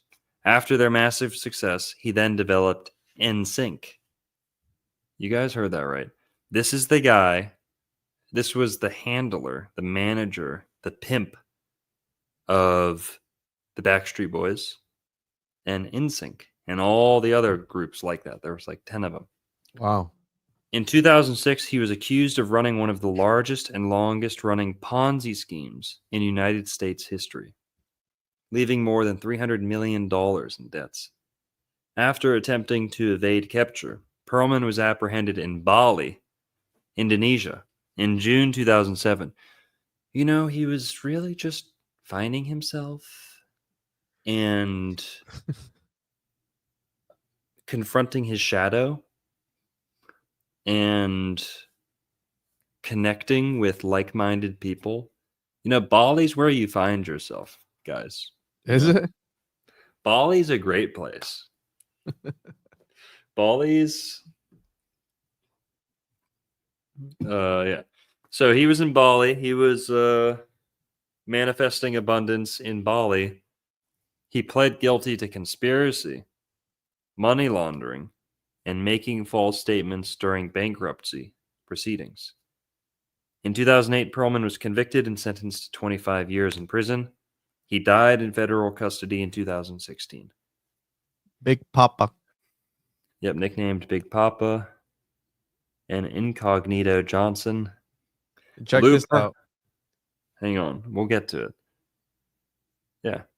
Yep. Lou Pearlman was born and raised in Queens, New York, the only child of Jewish parents, Hi Pearlman, who ran a dry cleaning business, and Renee Pearlman, a school lunchroom aide. From the looks of him, yeah, she was. He was a first cousin of the musician Art Garfunkel. Holy shit. The Sound of Silence. You guys know that song? No. Hello, darkness, my old friend. Really? You know that song, yeah. Yeah, I know that song. That's Simon and Garfunkel. He's, what is it, the nephew? He's the cousin. First cousin. Of Art Garfunkel. It's one big club, folks, and you ain't in it. And George Carlin, he was in it, by the way. Uh-oh. George Carlin. Yep.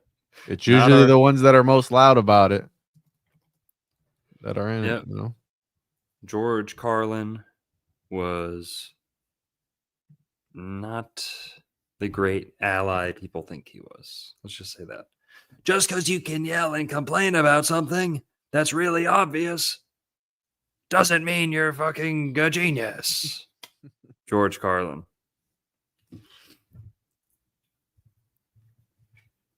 George Carlin was never a big fan of him.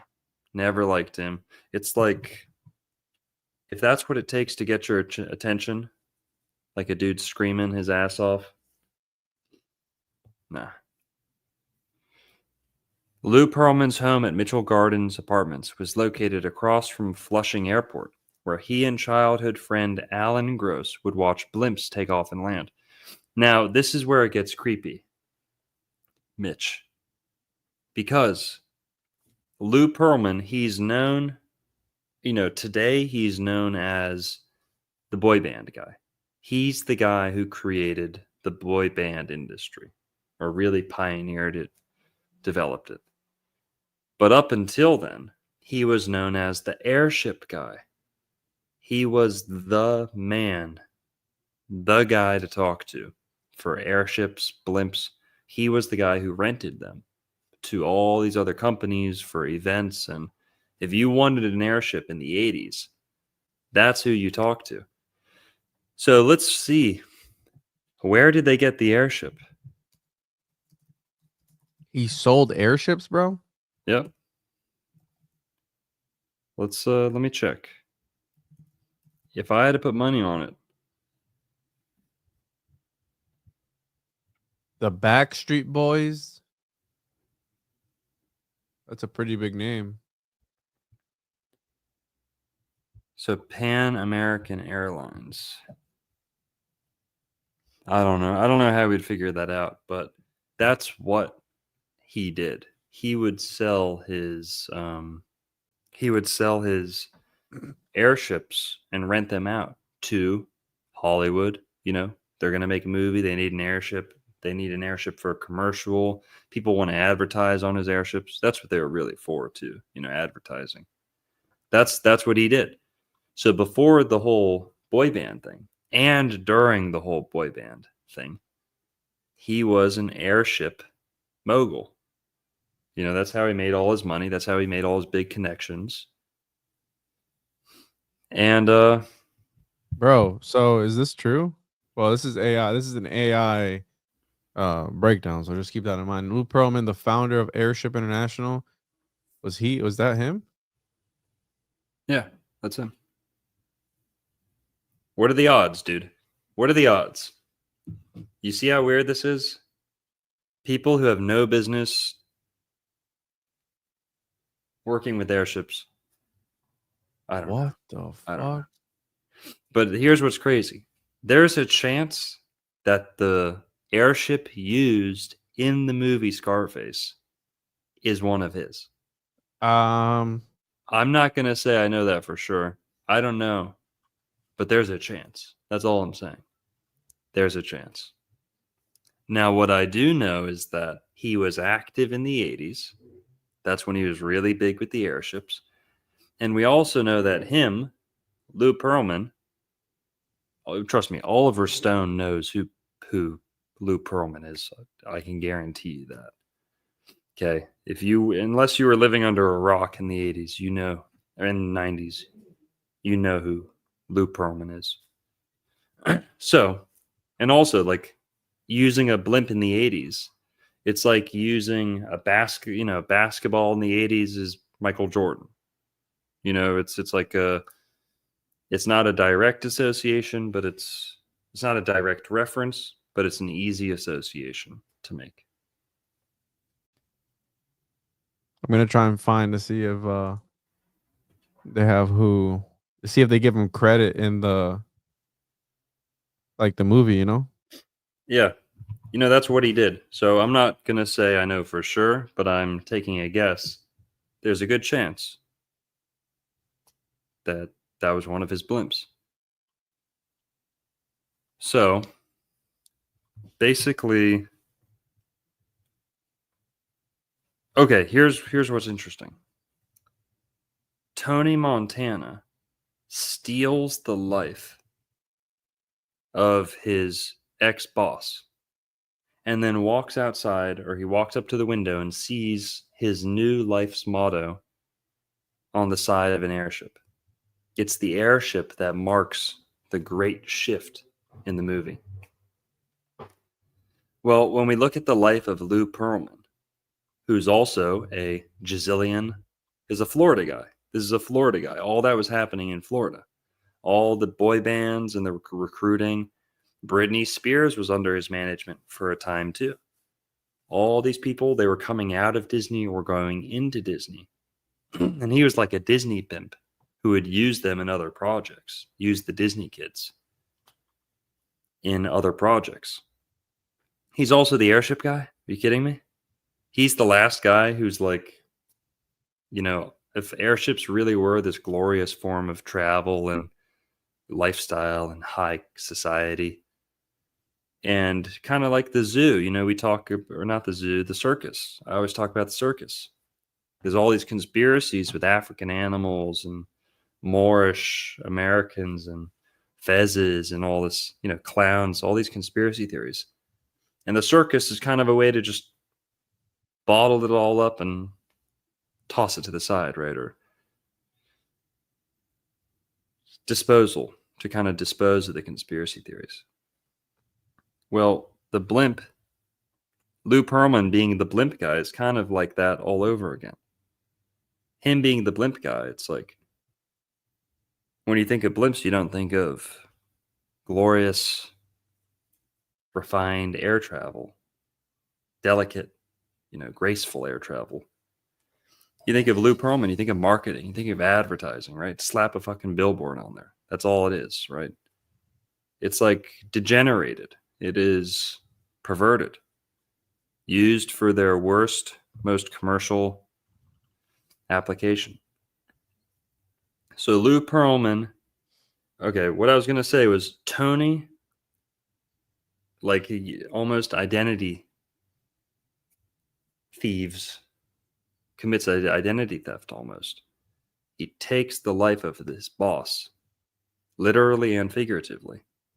Takes his wife, takes his house, takes his car.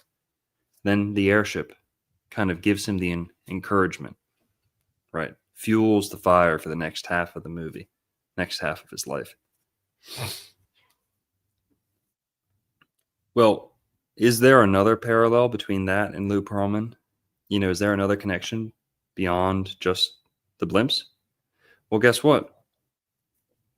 Lou Pearlman got into blimps because he similarly stole the interests and lifestyle of his best friend growing up. His best friend growing up was obsessed with blimps. He knew everything about blimps. They ended up going into work together. Pearlman screwed him over. Pearlman didn't know a thing about blimps. He got into business with this guy who knew everything. Ended up eclipsing him, getting more well-known than him, having more power than him, keeping him under his... This guy took Lou under his wing, you could say, and then he screwed him over. Well, sorry, there's two characters. There's two people. So growing up, he had a friend who was really into blimps and airships. He stole his interests. He didn't have a personality of his own. So he adopted his best friends and ran with it. Then he had another guy who, when he got into the industry, was helping him out, teaching him and doing all the hard work for him, the legwork. Lou ends up screwing that guy over too. So a little bit of a parallel there with, Tony Montana and Lou Pearlman, as far as envy, coveting others, right? Things like that. Yeah, I couldn't find who owned it. The AI even said that one of the drug lords in the movie owned it, which would have been interesting. Which could have been the guy who sent the hit on him, I guess. And the final scene is, what is it? It's the world is yours statue that he has in his house. Mm-hmm. So it might have been that, but I couldn't confirm that with the wiki page.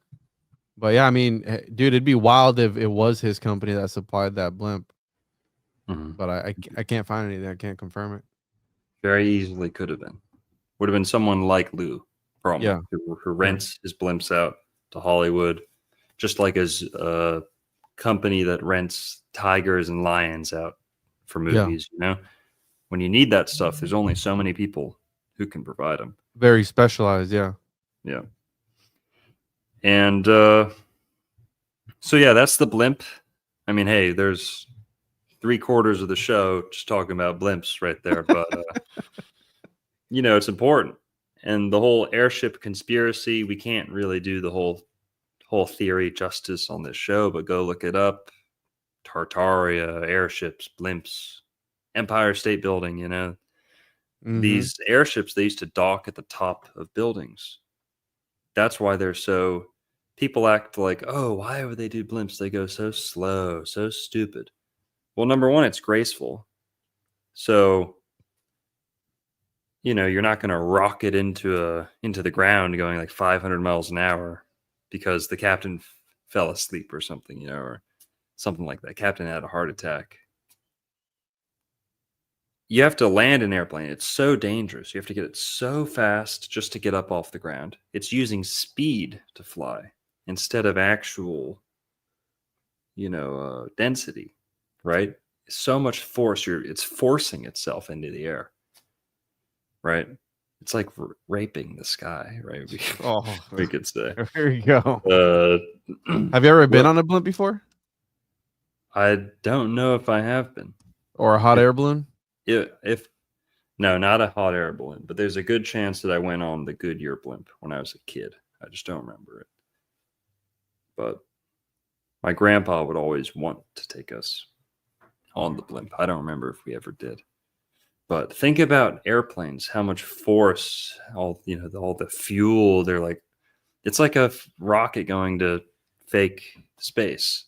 Well, those are conspiracies that airplanes are made specifically to kill you on impact, so you don't survive. There's a whole video on it. I can send it to you where it's the conspiracy is that the way it's designed is to take you out. Mm-hmm. Is dead men tell no tales, so you can't sue them after the fact or anything. So it would make sense. That's crazy, right? It is. But just being in a blimp, people think they're dangerous. You're telling me an airplane's not dangerous? I mean, you have to take it off going like 300 miles an hour or more, and you have to land it. That's like catching a bullet. It's like, whereas the airship, lofty, easy, gentle, just goes up and down.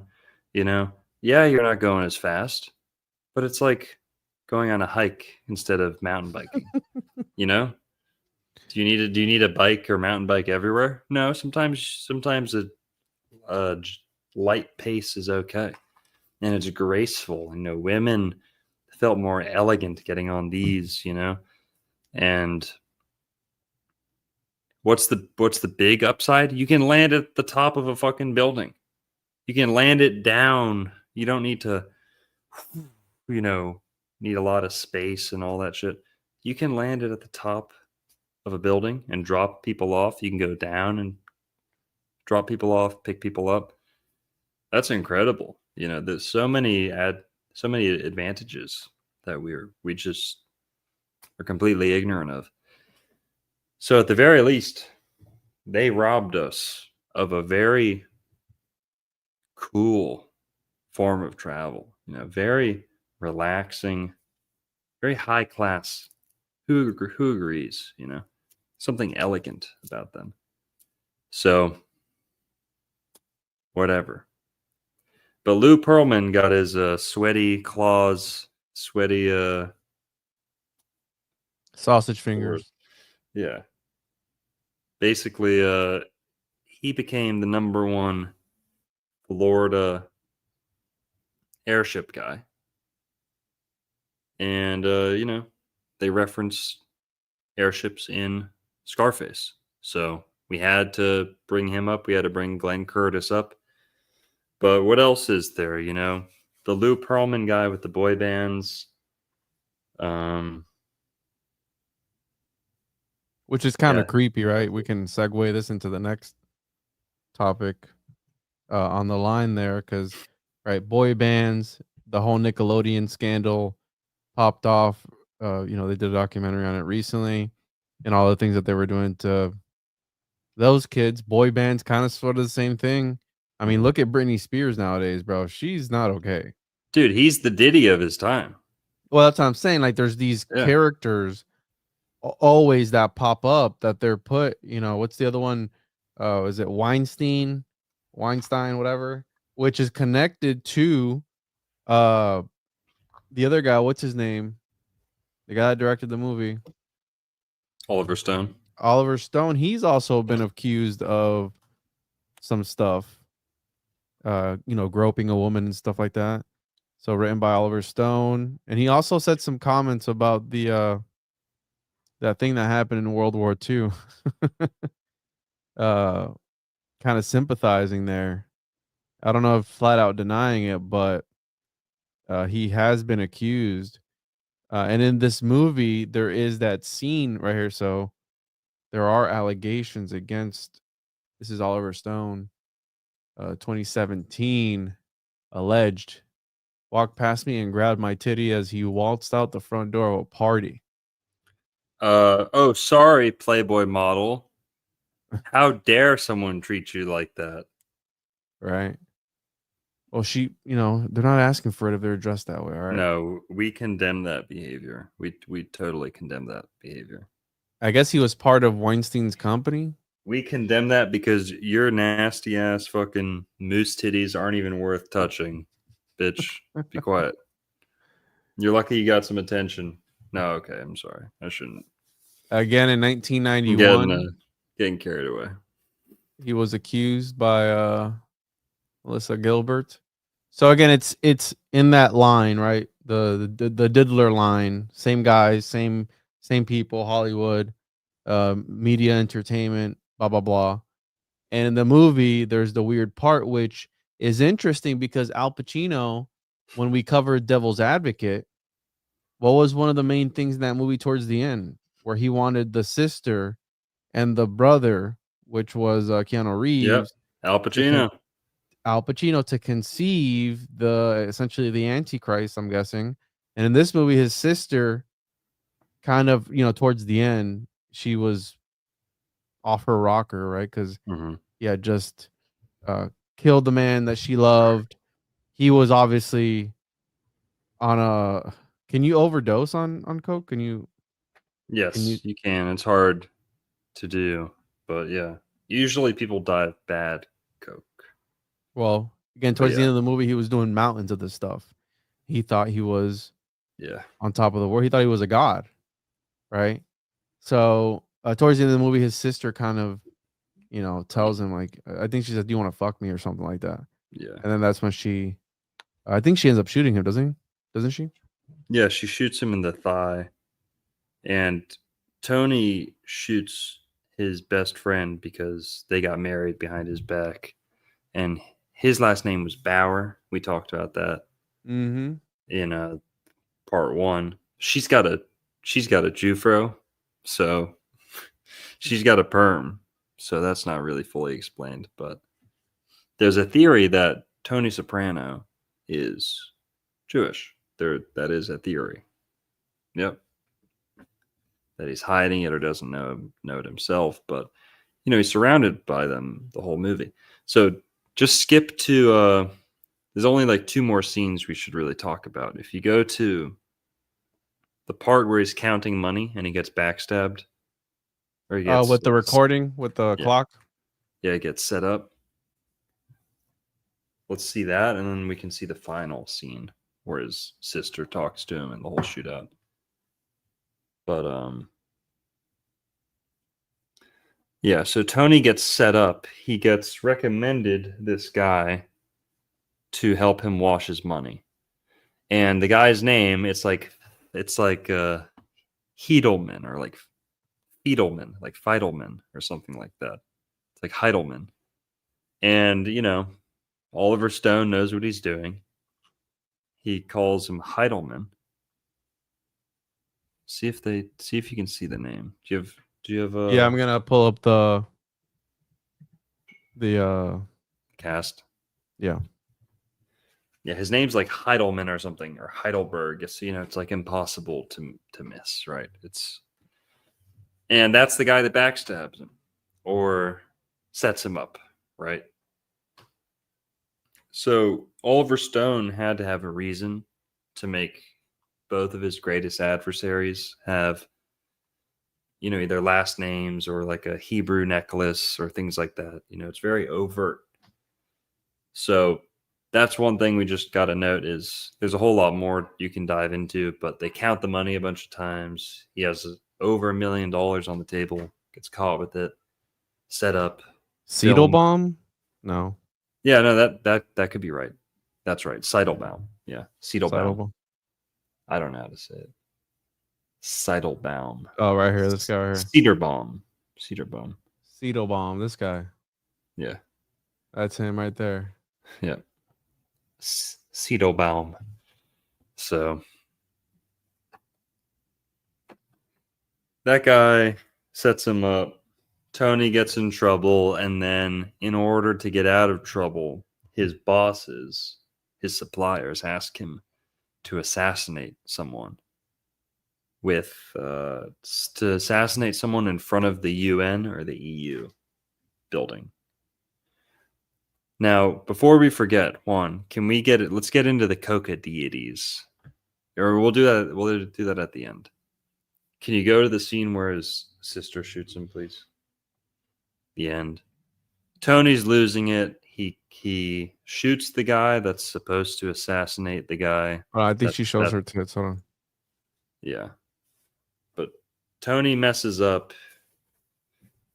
Or, if we were reviewing the movie like in a typical sense, we could go talk about how Tony, no matter how bad Tony gets, he still has his own morals. He still has his own ethics, his own code, Is it a code though? I mean, what are you, a good bad guy? Where he refuses to hurt children and women. So he refuses to hurt a woman and hurt children. He says, no, no, no. And think about it. For him, he could have kept making millions and millions of dollars. He would have gotten out of jail free and all this stuff. But instead, and all he had to do was turn a blind eye while this assassin, offs a family. It wasn't even him doing it. He just refused to stand by and let it happen, which commendable. It's the redeeming quality. If Tony never stood up like that in the movie, I don't think people would relate to him as much. He would just be a villain, an anti-hero.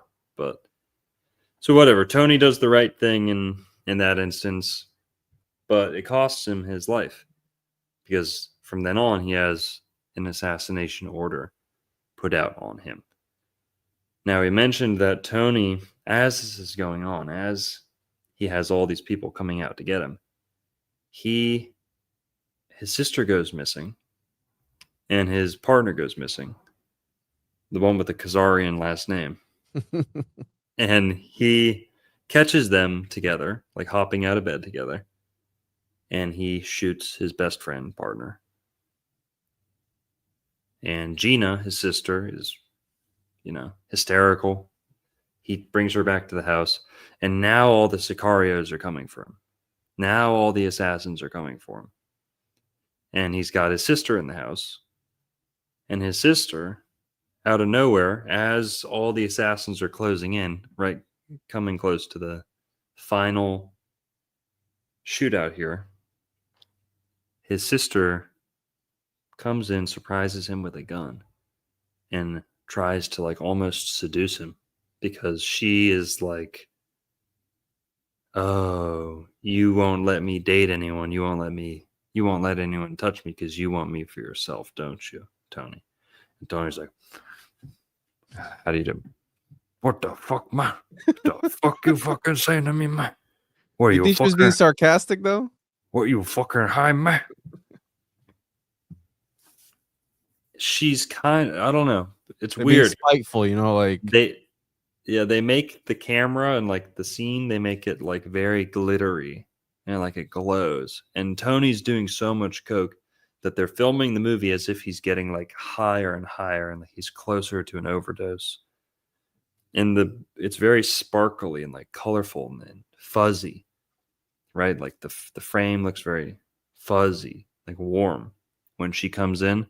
So it's hard to tell if he's super fucking just blasted out of his mind and he's hallucinating it. But yeah, she comes in, she shoots him in the leg. She's shooting, kind of making him dance with the gun, kind of. She ends up getting shot by one of the assassins. Then we have the famous shootout that happens. My dad would quote this millions of times in my childhood. And Juan, I don't know if you realize this, but did you catch the homunculus reference? No. In this scene, you didn't catch it. This is the most famous homunculus movie in the whole world. You didn't catch it? Is it My Little Friend? Yep. Say hello to my little friend. That should be your fucking new channel motto, dude. You gotta, you gotta sample that. You gotta put that in the soundboard. Say hello to my little friend. Wasn't that an improvised line too? Like, didn't he improvise that? I don't know. Tell me if you know. I don't know if he. I want to say he did. Because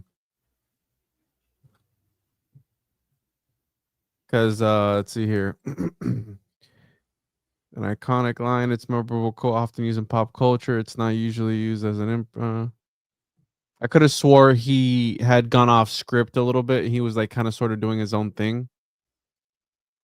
And I may be wrong though. I don't know. It wouldn't surprise me because it's, why would a Cuban guy say that? But No, he didn't improvise it. The line was written in the script and was delivered by Pacino as directed. So I might have heard something else was improvised, for the movie. Because I watched a few like video essays and stuff about the movie, and they usually tell you like Easter eggs and things of that nature. And I might have gotten mixed up with something else. mm-hmm. But yeah, this is the scene where the guy comes from behind him, and boom, and then the movie ends with the this guy shoots him, and then we have the the final scene. Yep, you see the motto there, the slogan there one last time, the world is yours. So going kind of full circle back to the blimp, right? Tony's kind of met his end, just like he ended his previous boss, who probably had a similar meteoric rise to success and, financial freedom and the hot chicks and the drugs. So, yeah, dog eat dog, right? And what else is there? The blimps. Oh, the incest. You want to bring up that Wikipedia or? Yeah, I saw there's a thing called the sister complex, and it would make sense where he was, obsessed with his sister. And we kind of connected it already to the devil's advocate. But a sister complex, a state of strong attachment and obsession to one sister or sisters. The brothers and sisters who feel a strong sense of affection or attachment to their. So, it's okay to love your siblings. I'm not saying don't love your sibling, your sister, or anything like that. When it starts to get weird, that's when it's weird. You know what I'm saying? Like, you can love your mom and your sisters and anybody else, but when it starts to get sexual, and it was obviously sexual in this movie when she came out, but maybe she was, I think she was probably being sarcastic, right? Because of what he had done. I don't know, bro. Go down. Is there does this bring up any mythology? It didn't seem like they grew up together, right? Because it seemed like he was very distant for most of their lives, and when they were reunited, she's like, "Oh, I thought I would never see you again." Mm-hmm. So they kind of don't really know each other, and then he's like weirdly overprotective of her. Yeah, after the fact. He says the last time I saw you, you were like this, like you were a tiny little kid. He calls her beautiful and stuff like that. But it's very interesting that in Devil's Advocate, which comes a little bit after this movie, right? That's like 1990-ish. After this movie, we kind of see like a development of this dynamic where Al Pacino is now the dad. He's Satan in The Devil's Advocate. Also filmed and set in Florida, the movie Devil's Advocate. Lots of parallels between Devil's Advocate and Scarface, right? Kind of, but basically, Scarface. Oh, at the end of Devil's Advocate, like Juan said, Al Pacino's character is trying to persuade Keanu Reeves' character to make love and have a baby with his own sister. And this baby, incestuous union, will be the Antichrist. Mm-hmm. And, similar to like Rosemary's Baby, kind of, a little bit. Just a weird connection is all, right? Like, yeah, it's and probably then, it's probably a pretty common fetish among Hollywood execs is the whole sister brother sister thing, because what do we see in Star Wars? Right, yes, Star Wars and Game of Thrones, lots of incest. which was, when you first see Star Wars, you kind of, if you don't know the lore and you don't immediately make the connection, you wouldn't know. You go, oh, they're gonna fall in love, right? Like they look like they're gonna fall in love. They look like they're gonna kiss, and then it turns out like, oh, that's your sister, bro. and maybe there was like a little bit of sexual tension there. But for men with a sister complex, older and younger sisters can become a target of sexual admiration as well as idealized archetypes to the point of being more influenced by them than by their parents. So, again, was he in love with his sister? I don't know. Yeah. He was kind of weird. He was like pushing. He was over the top with it. Okay. Yeah. Well, I don't know. You're Latin American. Aren't Latin American families just kind of closer and touchier and more warm with each other? And a little bit. Like not like it just depends on how you grow up, right? Like I know people who that even tell me like, hey, I didn't grow up with my dad, so it'd be weird if we were in public and they see like a father and a daughter being more effective. And if you didn't grow up with that, that's to you is weird, right? So again, it just depends on how you grew up. But I would say maybe, it is like a Hispanic thing, maybe like more touchy, not touchy feely in a weird, creepy way. But yeah, you get what I'm saying. Like, showing more affection towards your family members. Because the first thing Hispanic people do is they do that, that kiss on the cheek to cheek sort of thing. Yep. It's like a kiss. White people don't do that. So again, yeah, I think it's a Hispanic thing. Yep. Well, the last thing I want to talk about is, what was messing with both of their heads. Both of them were doing coke at that point. And almost everyone in the movie's doing coke, and how much does that affect the brain?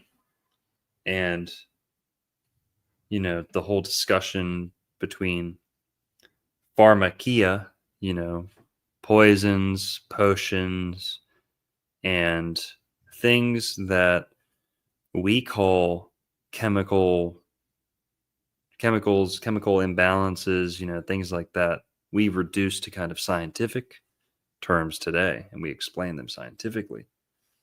In ancient times, 300 years ago, they attributed influences like this to deities, to gods. If you got drunk, you were with Dionysus. If you got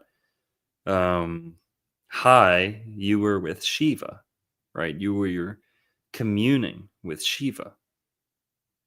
If you're smoking cannabis and weeds in the Bible too, you could say God, but pick your poison. There's a deity associated with it. Al Ghul, alcohol, comes from Al Ghul, right? Like this Arabic devil spirit. Cocaine has its own deities. And to my knowledge, there's 2 deities or 3 associated with Coca.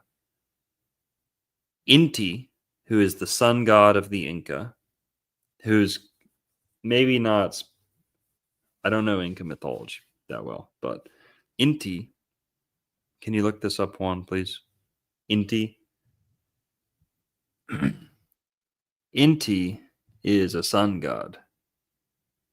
Yeah, and he's credited with a lot of things, so he's not only a Coca person, Coca deity. But Inti is credited with creating Coca. And then I believe, like Juan just showed, Mama Coca is the deity, specific deity for the coca leaf. Yeah, make sure your safe search is on when you're searching Mama Coca, okay? Yeah. But Yeah, that's I might let me put the results. Then there's a third that I know of who is Pachamama or Pachamama, Punch your mama. variations of that. Excuse me. But yeah, that's those are the Coca deities. Let's look at their Wikipedias, see if we can. I'm trying to. Viracocha is also on there. Did you say that one? No, I didn't know that. Which is like Viracocha, Yeah, Viracocha. There we go. I make sure I don't pull anything up. So there's another aspect of worship that does not involve the priest, but rather the people and go because they believe they were descended from the sun. More specifically, the ruling class were descended from the sun and connected to people to that holiness. This led every member of the Inca society traveled. They were doing so as a symbol of Inti and their nation, which led to the need to be holy to enter certain cities and even travel at all within the empire. The items offered in worship to Inti for which there is archaeological evidence include simple prayers, food, coca leaves, and woven cloth, as well as animals, blood, and human beings. They got that real meat. Damn. That real meat there, bro. Never frozen, always fresh. Always fresh. And these dudes were into some heinous stuff. What's that one movie by what's that movie? Mel Gibson? Yes. Apocalypto. Yeah. Oof. That's crazy. Number one, I'm a mind reader. Number two, you're Latin American and you don't even know the difference between Inca and Aztec or Maya. I'm Puerto Rican. Okay. South American. All right. So we're on the same level. Apocalypto is Maya. Yeah, no, I'm just saying that whole, Okay, you're right. They're wild, like they're crazy. Like there's a ritual that they do where they would skin the daughter of like the enemy tribe and wear her skin, and then they would have like orgies as the dude is wearing the skin of the daughter of the for like days. Like that, bro. That's demonic. Like what was happening with these people? Or is that propaganda? Like all the stuff that we hear about, is that propaganda? Right? Or do you think that they were actually as heinous as some of these depictions say? Dude, the whole world was a bloody orgy bloodbath. Like ritualistic sacrifice, blood magic, all of it to the max. Okay. That's what everyone on earth was doing until Jesus came to planet Earth and liberated most of the world from that. Now, it didn't happen all at once. Spiritually, it did happen all at once. But in terms of rooting that nasty satanic practice out, human, animal, child sacrifice, all that, yes.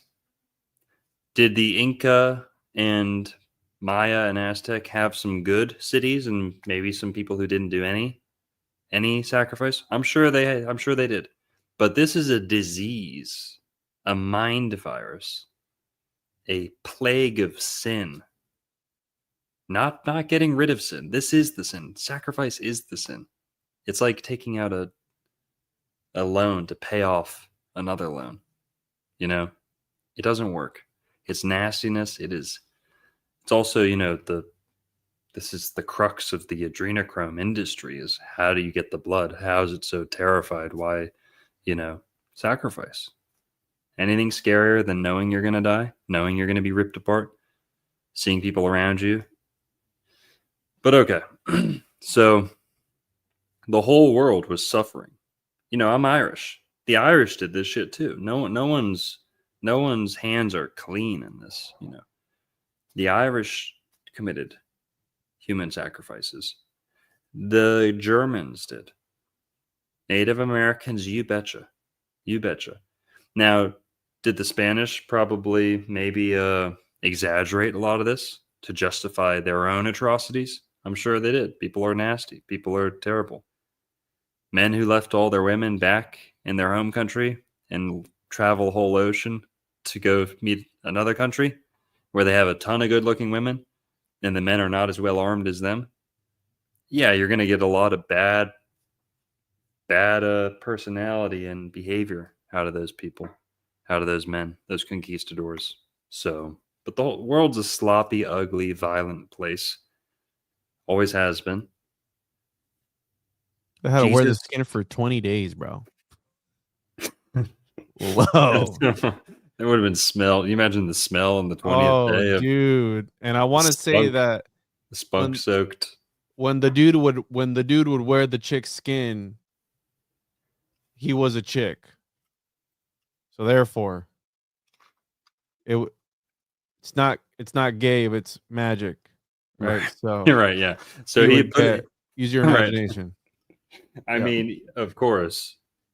I'm not making this up. Like, this is literally like the thing. Like, after having the heart cut out, the body was carefully flayed to produce a nearly whole skin, which was worn by the priest for 20 days during the fertility rituals that followed the sacrifice. The act of putting on a new skin was a ceremony called Netel Quetzalcoatl, translating to impersonation of a god. The skins were often adorned with bright feathers and gold jewelry when worn during the festival. Victorious warriors wearing flayed skins carried out mock skirmishes throughout. Yikes, dude. Yeah. Well, yeah, the Spanish didn't make all this stuff. I mean, you can't make all this stuff up. Like you think about it, this is such a wild concept.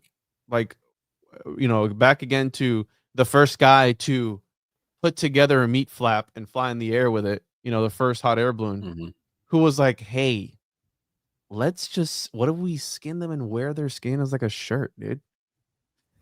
Yeah. You got to be a sociopath to think like that, right? And usually, hear me out.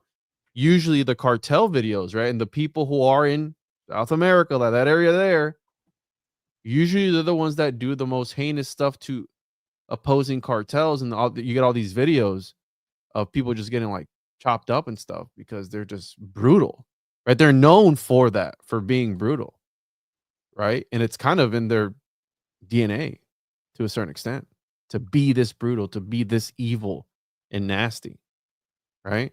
Like it's to me, I just find it fascinating, but it's also kind of disturbing how far, right? The darkness, talking about Scarface, the darkness of human, how far you're willing to go. At the beginning of the movie, what they do to that guy? Wasn't it the Colombians? They dropped him out of the helicopter. No, the one with the chainsaw. Yeah. Or it was the Colombians. Again, what they call him? He's like, I'm gonna carve you up real good. That he was like known for that or something like that. So it's kind of sort of in their DNA. But yeah, it just made me think of this. How the hell do we get on this? Wearing their skin. Cocaine messing with your brain, like Yes. drug-induced states being associated with goddesses and deities in ancient times. So yeah. So we have Viracocha, which is the creator and supreme deity, and it says it's related to Coca. I can't find anything on here. Again, AI likes to lie, so let's just take that into account. Mama Coca, I already looked that up. That's over. Yeah. The Inca used cocaine for sure. Is it Who else did? They probably shipped it over to some other groups, but yeah, I mean, if you take the drug of choice of an ancient people, you might see some of their. Check this part out. Moon Kila, she was the older sister and wife of and then the daughter of Viracocha and the mother of Mama Kilo. Capac. Mama Kilo. So he married his sister. There it goes again, that sister complex. Yeah. Older sister and wife. Damn, that's fucking crazy. Mama Kilo, dude. Mama Kila. The mother of the moon. And the goddess of the moon. Wow. Menstrual cycle. Yeah, that's right. All right. Well, what does she have anything to do with Coke? Well, it says that she is the goddess of health and said to have originated the Coca plant, but I'm not finding anything on her. Right. On her. Well, no, that's interesting though. She's an Inca deity, right? And she's incestuous with her. Which is usually how brother. these Yeah, it's mythologies not go a lot of the right. times. Right? Not uncommon. But Yeah. people talk about Scarface as being like almost like an opera, almost like the characters are very archetypal in certain ways, and you see a lot of mythology being played out in the movie. So yeah, probably a lot of influences for the brother sister weird, thing going on. Also, Star Wars wasn't too long before this. This is 1983. The first Star Wars was what, like 1977, 1979. So this came out right after Star Wars. There's a ritual, so her shrine. So this is Pachamama, which is the mother of Inti and Mama Kila. So this is the mom. And her shrines are hollowed rocks or the bowls of legendary trees, and her artist envisions her as an adult female bearing harvest of potatoes or coca leaves. And then there's a ritual. The most important ritual is the chalaco. Chalaco is a deformation of the Quechua words chale and chaleku that refer to the action to insistently sprinkle. Huh. In the current language of the campesinos of the southern central Andes, the word chalal is used in the sense to feed and give drink to the land. The chalaco covers a complex series of ritual steps that begin in the family dwellings the night before. They cook special foods. The ceremony culminates at a pond or stream where the people offer series of tributes to Pachamama, including food, beverage, leaves of coca, and cigars. And you know what's interesting? Isn't this what's that one town that's obsessed with coke in Mexico? Is that Mexico or is that South America? Yeah, it is Mexico. Somewhere in Mexico. Where they're obsessed with Coca-Cola, like that's all they drink. Yep. Also, another thing we didn't really talk about is maybe I should give more evidence for some of the claims at the beginning that many, many Cubans have hidden Jewish ancestry that they don't know about. But many of them do know about it. And there's, before Castro came to power, there was over 25,000 practicing Jews in Cuba.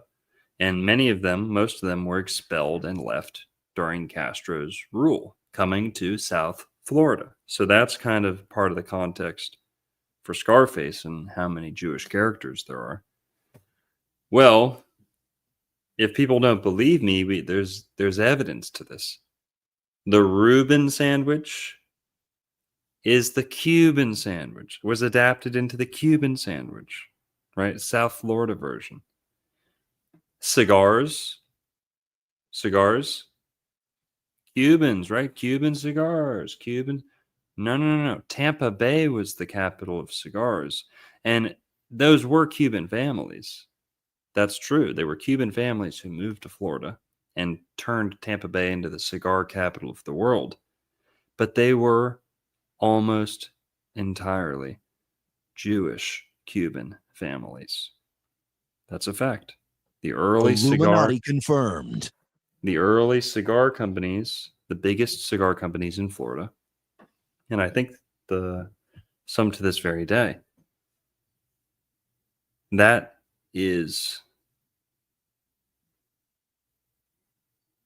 Tony is smoking a cigar almost the whole movie. So he's doing a lot of coke, but he's smoking cigars. Cigars becoming such a status thing. Do you know what tool they use? I'll bring this up in a sec. I just wanted people to see this. Do you know what tool they use when you cut a cigar? Oh god, little cigar clipper. Yeah. Doesn't that remind you of what a rabbi would use? I cut the tip off the cigar to be able to smoke it. And then did Sigmund Freud say it was a penis? Yep, Sigmund Freud. Thank you. Good point. Obsessed with cigars, obsessed with explaining why people like to the sexual reasons. He's also into the incest and normalizing incest and be like, oh yeah, it's normal to want to fuck your parents. It's normal. It's natural. Yeah, he did say that. What a fucking weirdo. I mean, that was his thing. He was also addicted to cocaine. He was addicted to cocaine almost his whole life. I shouldn't say it. I don't know about his whole life, but but I've heard that when he was before. prominent, when he was prominent and famous, he was addicted to cocaine. He'd give cocaine as presents to family members. So I think we got everything in there. Again, there's so much more we could talk about with this movie. Could go on and on. But Juan, any closing thoughts? Anything you want to make sure we get in? If you smoke cigars, does it mean you're gay? No, I think you're gay. I think Freud was right that we all want something. That we all. I got videos something. of you smoking a cigar, bro. You were enjoying a little bit too much. You were getting it extra wet. You're like, yeah, dude, this is a cigar. That we all want something in our mouth, and that if you're not smoking cigars or doing something like that fills that naturally, you might drift into some suspect behavior. Gotcha. You know what I mean? It's better to. I don't think I've ever seen a gay guy smoke a cigar. Let's just say that. Have you? And you know what else? You know what else? You. You walked right into that one, bro. I got you on video, bro. So right. yeah. Well, you know what smoking cigars does do for sure. Does it? Does it cure impotency? Is it the fountain of youth? It is. Now the fact that the Florida Indians used to smoke so much tobacco probably contributed to the fact that people like Juan Ponce de Leon and them were looking for the fountain of youth, because they were seeing this is part of the inspiration. It wasn't just living long. When Ponce de Leon and the conquistadors came to Florida, they noticed that they quickly found out. Now, I don't know how they found out, but so the conquistadors quickly found out that in Florida 500 years ago, there was no such thing as erectile dysfunction. So 500 years ago, when the Spanish showed up, they quickly realized these guys have never heard of ED. They don't. These are rock hard all the time. Yeah, it's not a thing. They were reproducing. This is something that was written down about the Timucua too. Was they would reproduce like really, really long, like old into old age. Yeah, so they kept their potency. Yeah. Yeah, the mothers would have kids like after 50, like it was no big deal, right? And then the mom or the dads could be super old, like 90, having kids, no problem. That was probably due to tobacco. The Florida Indians, they're drinking a ton of that sacred, fresh water, spring water. Black drink, the original. They're doing black drink too, yeah. But they're smoking a ton of tobacco. The women a lot of times would smoke it too. And the men did not have erectile dysfunction. There was no such thing in Florida 500 years ago. Maybe that's just the good food, no processed foods, no, sailor rations, like fucking old maggoty, like boat food, that's what all the Europeans were eating. But there's something to that. And then, Tucker Carlson says this, is famous for saying it, that when you use nicotine, it does increase your blood flow to certain parts. So rock hard. Now, I don't think that's true for cigarettes. Cigarettes decrease. Now, I'm not going to say in my experience, because I've never smoked cigarettes, but people smoke a cigarette after having, it's like the taboo, like in the movies. Oh, they're smoking a cigarette. Maybe is it to calm down? But I mean, I think they were definitely smoking tobacco, but they were smoking that pure shit, right? Like the directly, they probably were cutting it off, one day, the next day drying it out, putting it together, and they were just getting the real deal stuff, which is a lot more potent. And I mean, smoking a cigar too fast will make you sick. Like it will literally make you throw up. So it is, strong shit, especially when they're growing it out there. How you said the times, less Mhm. pollution, less things. So it was definitely probably a more potent strain, and Mhm. it's gone downhill from there. So it would make sense. These dudes pull up and they're like, man, this dude's rock hard all day. Well, what is he having? And they're probably trolling him, telling him, like, yo, you got to go to this one river, the River Jordan, and there you got to drink the water. And you're gonna live to be 105 years old. And they're Mhm. just trolling the shit out of these dudes that just landed on a boat that can't even get it up, right? Because they've been stuck on a boat for months with some dudes, right? Getting that pirate booty, because that's what they did, right? I mean, that's documented. Or Yikes. or the Europeans just brought a couple white chicks with them, and they saw their first white chick ever, so they were bricked up for life. None. They're like, yeah, we got to have whatever these dudes are having. Yeah, dong expert Juan. Yeah, but that's all. That's all I'd add is Stay rock there's hard. something to the whole Cuban, Juban, Reuben thing, and yeah, that's it. Anything else, Juan? That's it, dude. This is fun. Still have a lot of shit to talk about. It's crazy. So much to talk about with Scarface. See what we get Yeah. into for the next one. John's up with $10 here. Old maps look like they could have only been made from the air looking down at Earth. Very many rivers inshore that a boat couldn't navigate. Yeah, it's a good point. That would be a good explanation of how they surveyed things so easily in ancient times, 500 years ago or so. If you had a balloon, that makes things a lot easier. And like Juan said, the Nazca lines. Suddenly fucking UFOs aren't that big of like a, you know, mind fuck. They aren't that big of like a conspiracy theory if you just allow or think that, oh, they could have just had balloons in ancient times. They could have gone up and seen things. Goes against the narrative, though, dude. They got to push their alien agenda and the Galians, right? And Mhm. the depictions of the dude, the astronaut, the ancient astronaut. That might have been the guy who was like, "Hey, I got to suit up to go in the air in case I fall to my Right. death," right? Yeah, could have been. Could have been. But all right, guys. That's gonna do it for us tonight. I've got to show you. I'm touching my nose like Tony Montana tonight. Fucking.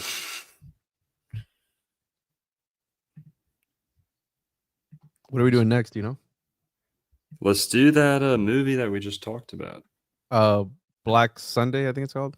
Yeah, Black Sunday. All right, cool. That shit's crazy. Guys, before we hop off here, 450 you in the chat. I think we hit 500 for a little bit. Always grateful to everyone out there. So many of you probably working hard all day, real jobs. Juan's got a real job. I've got a kind of real job. Not real, not nothing crazy, but I've got another job. I work at the bookstore. Juan's got a real job. He's got a real family too. And all you guys I know take time out of your hardworking day to come spend Hang time with out. us. Appreciate it. It's all fun. It's learning, but you're choosing to learn. You know what I mean? So we appreciate that. And if you feel like giving more than just your attention, which we're grateful for, guys, go hit up tjojp.com. Go give Juan a subscription. Go subscribe to Juan. Go hit all his links. Make sure you're caught up on your preferred platform of choice, but use them all. Why not? Go hit them up. Drop some Puerto Rican flags in the chat to show some gratitude. A trash can island emoji, please. Yep. We're real grateful to have Juan here. Guys, make sure you let him know. And yeah, that's it. Go hit up tjojp.com. One-on-one podcast. Appreciate it. We'll see you guys next Thursday. See you guys next week. Stay safe. Love each other. Catch you on the next one. Here, wait. What do you do? Talk for like another minute. Oh, dude, come on. Can't do that. Yeah, we'll do Black. It's called Black Sunday, a conspiracy to blow up the Goodyear blimp. Black Sunday, 1977. American Everyone Action have a good Thriller. night. Peace. Later.